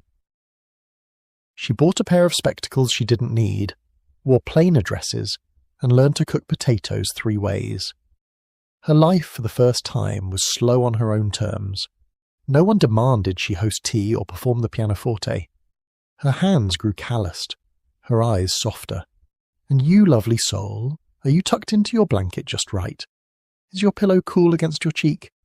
If you've dimmed your lights and shut your eyes, let your thoughts drift alongside Lady Evangeline's slow walk through the fields, each step a lullaby in the earth. One day, several months into her quiet life, a letter arrived. It bore no seal, no return address, only her real name, Lady Evangeline Rosemore, scrawled faintly on the front in grey pencil. The paper was thin. It smelled faintly of pipe tobacco and thyme. It said only, "You were right to go. May you stay free, R." She never discovered who R was. Perhaps a cousin, perhaps a footman, perhaps Hastings himself, but it didn't matter. She placed the letter inside her old bird book and never spoke of it again. Years passed. The world changed its shape slowly around her. Bicycles came, then rail cars, then photographs. Evangeline grew older. Her hair turned silver, and her dresses darker, and her tea stronger. But her mornings always began the same way. Bare feet on cold floorboards, the kettle whistling softly, and the feeling of having saved her own life once, long ago. And now, my brilliant dreamer, if your eyelids are growing heavy and your breath slower, let this story slip into your dreams like a silk ribbon sliding into a drawer. If you genuinely enjoy what I do here, these soft, sleepy tales whispered through time, do drop a comment below with your location and your local time from the clock in your bedroom. I'd love to know where in the world you're drifting off from tonight. Dim the lights, and let the night cradle you gently. Let the memory of Lady Evangeline, walking slowly down a foggy lane in 1800s England, keep you company as you rest. You are safe, you are loved, you are free to sleep now. Good night. It was long ago, in a time far removed from the rush and unrest of modern life, when the earth still whispered its secrets through the dust and the skies lingered quietly above the sun-baked rooftops of Nineveh. The days there passed not with the clang of metal nor the blink of screens, but with the soft crunch of bread under teeth, the rustling of linen robes through narrow lanes, and the scent of flower wafting softly through sleepy morning air. Among the simple dwellers of that vast Assyrian city, where kings once thundered in golden chariots and scribes etched history into clay, there lived a man who was neither warrior nor noble, but a humble baker known only as Eshubar. His fingers were thick from kneading, his tunic always dusted white with grain, and his shop no wider than the shadow of the ziggurat that loomed in the distance. And yet, without drawing sword nor pen, Eshubar would one day tilt the weight of an empire through nothing more than a loaf of bread, baked quietly, faithfully, and with peculiar care. But before we wander deeper into this gently turning tale, before the ovens are lit and the fate of kings is folded into warm crust, I ask you, my dearest, kindest, most intelligent and quietly brilliant listener, where are you listening from tonight? Is your room dark, and does the gentle hush of your world sound like mine? What time is it now on the small clock by your bedside? Do drop me a comment if your eyes are still open, and share with me your city and the hour. Perhaps it is late in Liverpool, or just past tea in Kentucky. Wherever you may be, it would be a kindness to know, if you genuinely enjoy what I do here, if this slow unravelling of forgotten footsteps calms your mind, leave me a comment with your location and the time on your home clock. I'd love to know where you are. Drifting off now? Dim the lights. It is often the way in history, my dear, that the names remembered in tablets and scrolls belong to warriors, kings, or cunning ministers who bent nations to their wills. But behind the clang of armour and the rise of marble palaces, there always exists someone small, unnoticed, humming gently through their days, whose quiet acts ripple gently outward like sleep spreading on a calm pond at dusk. Eshubar, the baker of Nineveh, was one such man, and his world, like yours perhaps, moved slowly, sunlight drifting in over the domed roofs, merchants calling in tired tones, the scent of spiced oil, honeyed dates, and ground barley mixing in the dry air. His shop, if one could even call it such, was nestled beneath a faded red awning, patched in places with goat hide, the corners flapping slightly whenever the desert winds decided to pass. Eshubar lived above his ovens, in a single narrow room with a wooden cot, one clay lantern, and a small reed mat on which he would sit and read from crumbling scrolls, poems left by his grandfather, or lists of grain weights he never quite understood but liked to ponder anyway. The clinking of ceramic jars, the warm creak of his bread paddle, the sigh of the fire. It was a rhythm he had kept for over 30 years, and still each dawn he rose before the sun, grinding the wheat with hands that moved with the same care a mother uses when folding a child's blanket. The empire outside his walls groaned under politics and plagues, but Eshubar's fingers concerned themselves with dough, soft, salted, scored in patterns known only to him and to the pigeons who watched him from the roof. One morning, when the river mist still sat gently over the city, a boy came running. A boy from the palace kitchens, cheeks flush with breathlessness and fingers stained with dates. He had been sent, he said, by the chief steward for Eshubar's flatbread. Not just any flatbread, mind you, but the one the baker brushed lightly with pressed fig oil and tiny seeds found only in the southern valleys, which he toasted over coal and cooled with cloth. "For Her Majesty," the boy whispered. "The Queen has not eaten in 3 days, and she asks for something plain, but warm." That was how it began, not with a war trumpet or a royal seal, but with a queen in quiet sorrow, and a loaf of bread baked by someone who never imagined a crown would ever touch his work. He said nothing, simply nodded, turned back to his ovens, and prepared it just as he always had, measured with memory, folded like a prayer. Word came 3 days later. Her Majesty had smiled again. Not publicly, of course. She had simply asked the steward if he could fetch more of that sleep-soft bread, as she now called it. The steward, a tall man known for harsh scolding and precise footwear, did not smile much, but even he admitted, "There's something in it, something calming." And so began a quiet pattern. Eshubar's bread arriving at the palace under cover of dawn, not for banquets or feasts, but for the Queen's private table, taken with water and a single fig. No one in the capital suspected that an old baker, with sun-browned skin and slow hands, had found his way to the heart of the empire. And Eshubar, ever humble, continued as he always had, repairing the oven door when it jammed, drying the linen in the courtyard, feeding the cats that visited at dusk. He never asked questions, though he did once wonder aloud to the pigeons whether queens really liked the crust or just the soft centre. He did not know, of course, that the Queen's moods had long determined the pulse of court decisions, that when she slept well, she spoke gently to the king, and when she dined peacefully, she steered his thoughts away from war. And so, unknowingly, Eshubar's sleep-soft bread became the cushion beneath policies. The gentle loaf that quieted unrest, and the taste the Queen trusted when her world felt like it might crack. But dearest listener, I wonder now, where do you find yourself tonight? What place do you call home? Are you resting in the soft hush of Boston or beneath rainy skies in Canterbury?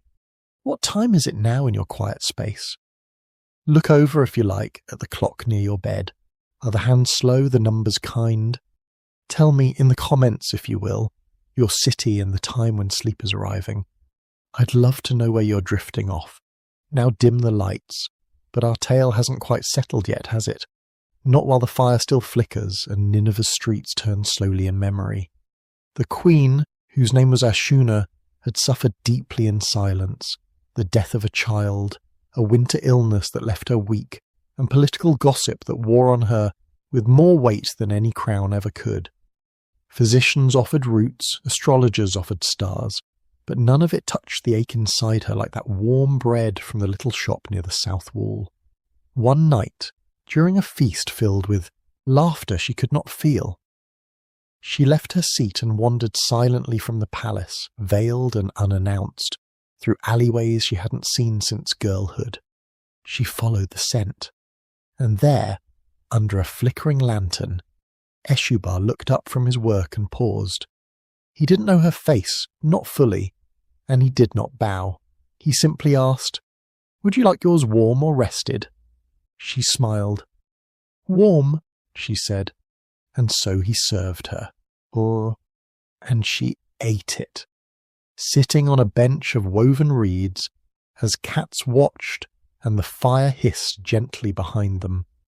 Nothing more was said that night, though something quiet passed between them.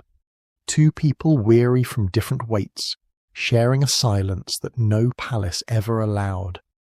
From that night on, it was known, never spoken aloud but gently understood, that decisions would not be made in court until the Queen had first tasted her morning bread, and in time even the king himself, a man too proud to show weakness, began to ask for the baker's loaf. No one dared question it. The baker never bragged, but somehow fewer wars were fought in those years. More grain was given to the poor, and a certain calm drifted through the empire, like the scent of barley in the morning.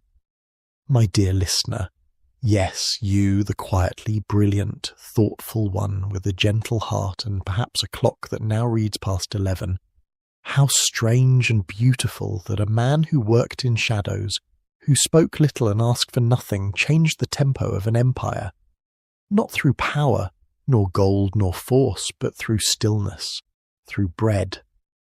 Perhaps your own world tonight is filled with sounds and screens and thoughts too fast to hold.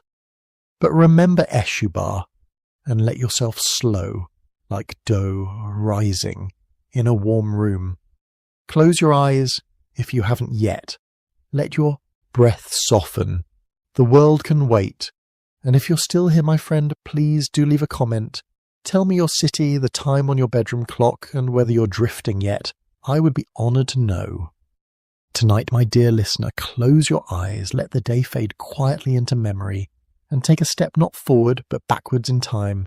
Let your breath slow, your body sink into the mattress, and your thoughts drift like ancient sails across forgotten waters. The candlelight flickers low, your room a calm harbour. The winds outside your window hum softly, and you are safe, very safe. And now, with a voice no louder than a whisper, we sail toward the shores of ancient sand and broken stone.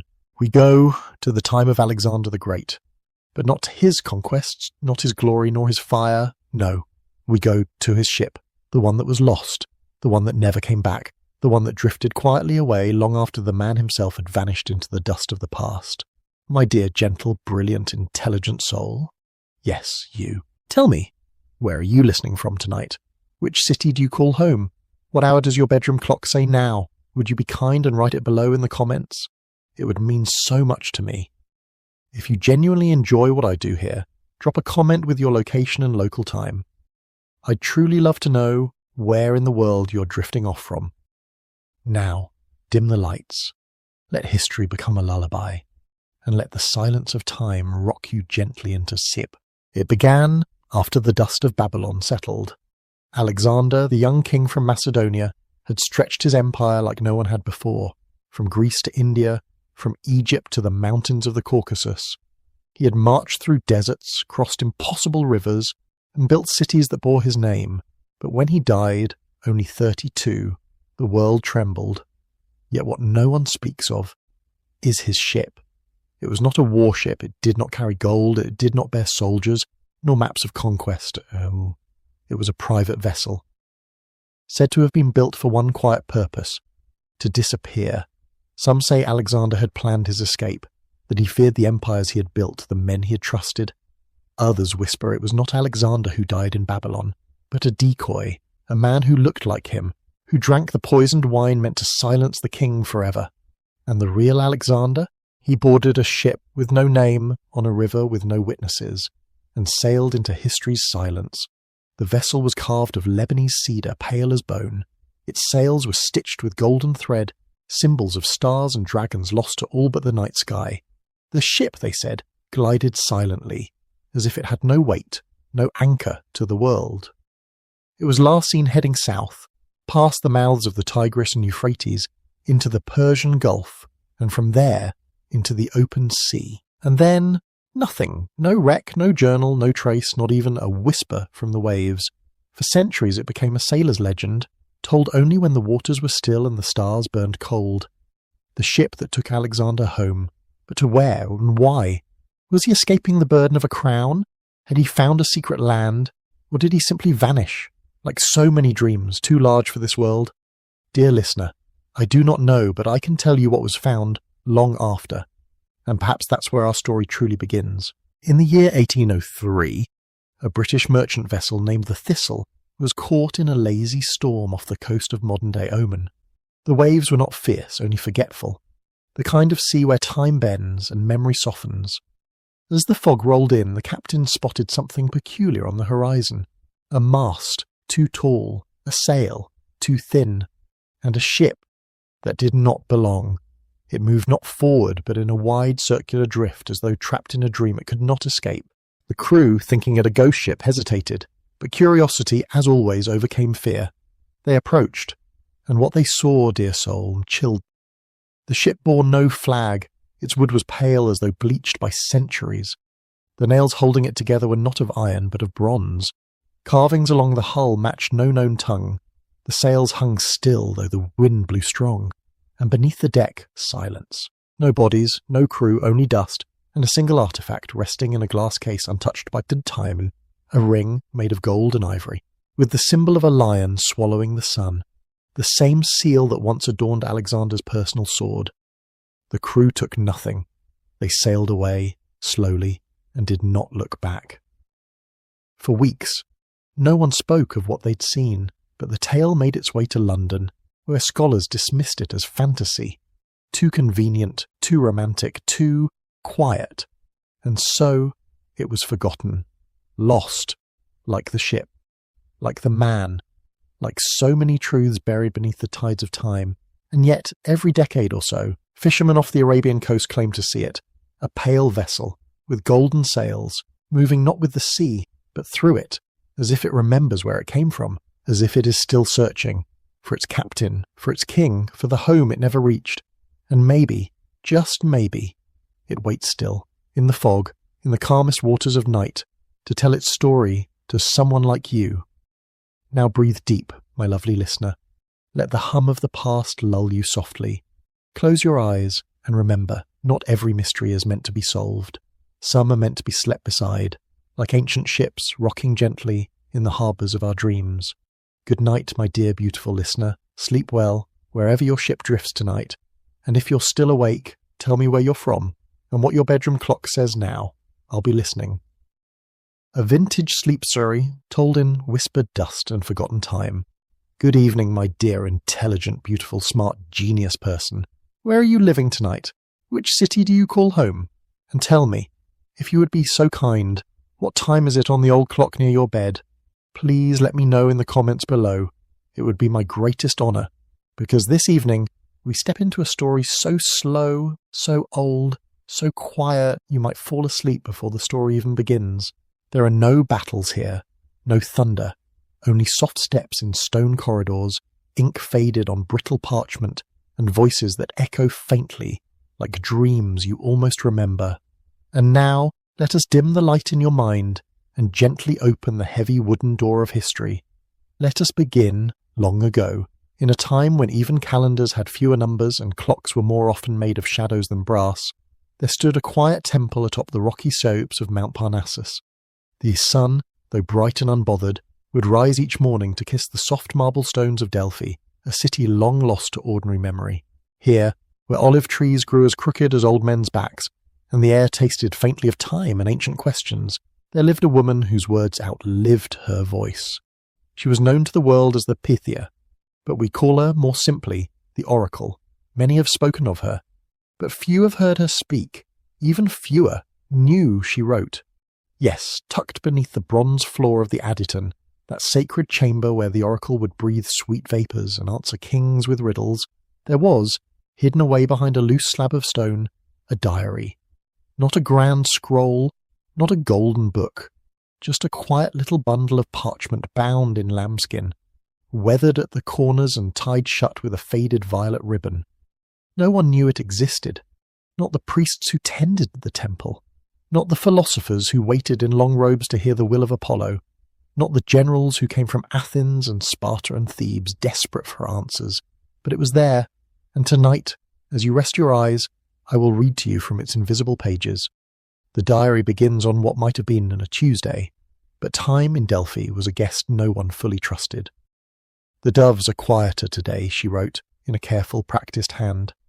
Perhaps they too are tired of the questions. A Spartan warlord came this morning with bronze sandals and blood on his knuckles. He asked if the gods would favour him in battle. I told him what the vapours whispered, but I think it was just the wind. She did not write for others. She wrote, it seems, for the silence. No one asks how I sleep, she writes again, many pages later. They ask about the will of Apollo, about the price of wheat in Thessaly, about which prince shall marry which princess, about war and taxes and omens, but no one asks what I dream. Can you imagine her there, wrapped in white linen, her head resting on a pillow, stuffed with laurel leaves, eyes fluttering shut just as the moon slips behind the mountain's edge? Her dreams were not of war, not of kings. She dreamt of soft things, of bread left too long by the fire, of birds nesting in the folds of her robe, of laughter that came not from her mouth, but from a place she had forgotten. Outside the temple, time moved like a tired mule, slow but stubborn. Seasons changed like distant relatives arriving unannounced.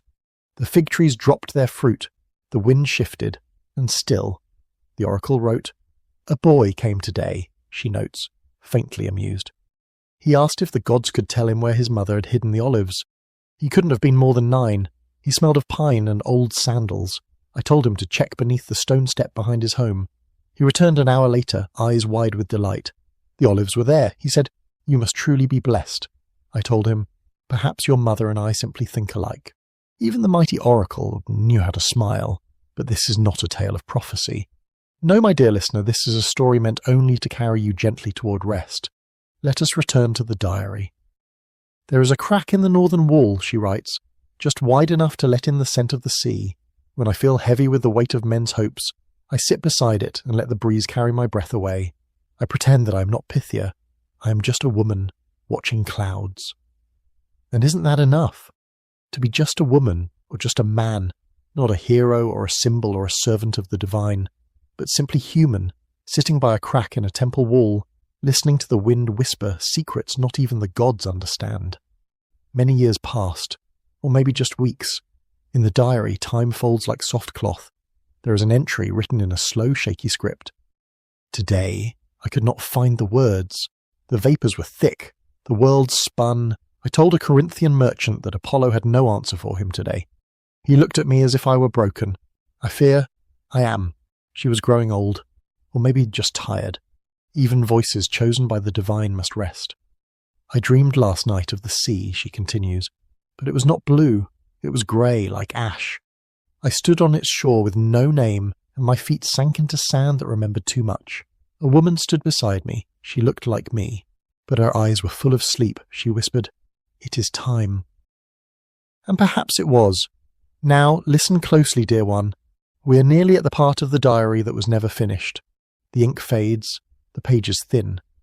But one final entry remains, written in a corner of parchment so worn it crumbles at the touch. If someone finds this centuries from now, I hope they are not seeking prophecy. I hope they are not here for signs. I hope they are here because they needed to hear a voice, just one, in the quiet, to remind them they are not alone. And with that, my dear friend, the diary ends. The oracle of Delphi, whose words shaped empires and ended wars, left us not with thunder, but with quiet, not with prophecy, but with presence. She wanted only to be remembered by someone, anyone, like you. And now that you've heard her voice, through time and dust and silence, you can close your eyes, knowing that even in the oldest stories, even in the quietest history, there is a heartbeat, and it matches yours. Good night, my dear sweet listener. Sleep gently, and may the breeze of Delphi keep your dreams soft and slow. Tonight, we drift, not through dreams of kings and conquests, not through the usual noise of great men and louder victories, but instead into the quiet folds of a history almost no one remembers. A boring history, a true story softened by dust, forgotten by time, and folded like old linen inside a drawer that creaks once every 20 years. There was a boy once, not a prince, not a warrior, not even a merchant's son, just a boy, nameless, shoeless, quiet. They called him Iosif, but nobody ever really said it. In 1802, on the edge of a forgotten Greek island, where the sea slapped lazily against the stone and goats outnumbered people, Iosif's life began in silence. His parents died of fever. No one noticed. An old woman down the street, who only owned one eye and a goose, took him in. She didn't talk much. The goose talked more. And that's how Iosif learned, by listening to silence. Years passed like wind in a stone hallway, soft, unannounced, and a little cold. Iosif didn't grow like the others. He didn't chase cats or throw rocks or shout into the olive groves. He stared at trees, counted the way waves returned to the beach. He once watched a turtle move across the road for 3 hours, never blinking. Not once. Not because he loved turtles, though he might have, but because he wanted to know why something so slow kept moving. He never asked for food. He never cried. And when the woman with the goose died, Iosif simply sat at her door until a neighbor found him, shrugged, and handed him to a traveling tanner named Miklos. Miklos didn't care much for children, but Iosif didn't speak. And Miklos liked that. They traveled by donkey from one crumbling port town to the next. Iosif carried tools, ate bread when given, slept in the same coat every night. But quietly, unseen, his mind gathered dust the way old books do in monasteries. By the time he turned 14, Iosif knew how to repair leather, how to tie knots the sailors respected, and how to predict storms better than fishermen twice his age. But none of that impressed him. He was searching for something else. Something slower. Something deeper. In Smyrna, an Ottoman city buzzing with stories, Iosif found a scrap of parchment stuck to the leg of a pigeon in the market. Strange? Maybe. Important? Definitely not. It was a quote, poorly written in Latin, faded and watermarked. He who speaks least sees most. Iosif carried it like treasure, like warmth, like the only truth he'd ever heard that felt like it belonged to him. He became obsessed with silence, not just in sound, but in life. While others bragged and bargained, he listened. While others planned, he watched. When he spoke, which was rare, it was like a crack in the stone, unexpected and strangely deep. In 1810, Miklos died. The donkey wandered off. Iosif didn't cry. He just walked inland. And he didn't stop walking. People say he crossed entire regions of Greece barefoot. But nobody knows.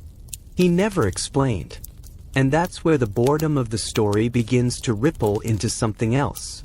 In a town near Mount Olympus, a visiting German scholar was giving a dull, droning lecture on Aristotle.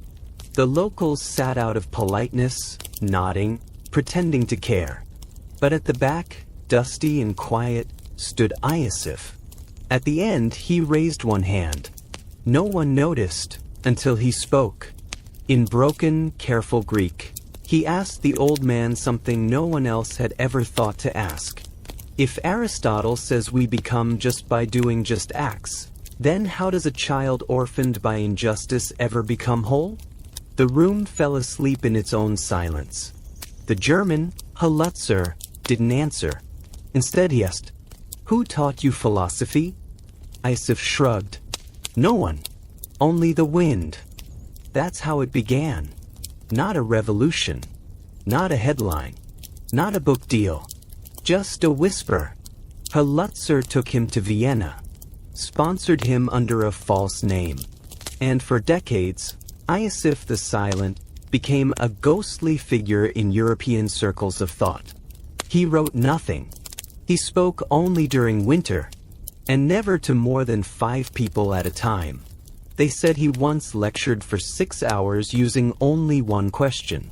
What if truth is the quietest sound in the room? And then he left. No records, no books, no gravesite, just stories, and an old scrap of parchment, now framed in a library no one visits, in a corridor that smells like wool and pipe smoke. It reads, "He who speaks least sees most." And somewhere between the folds of time and the corners of boredom, Iosif still walks. Or maybe he never did. Maybe he was a myth. Or maybe, just maybe, he was real. And history simply forgot to shout his name.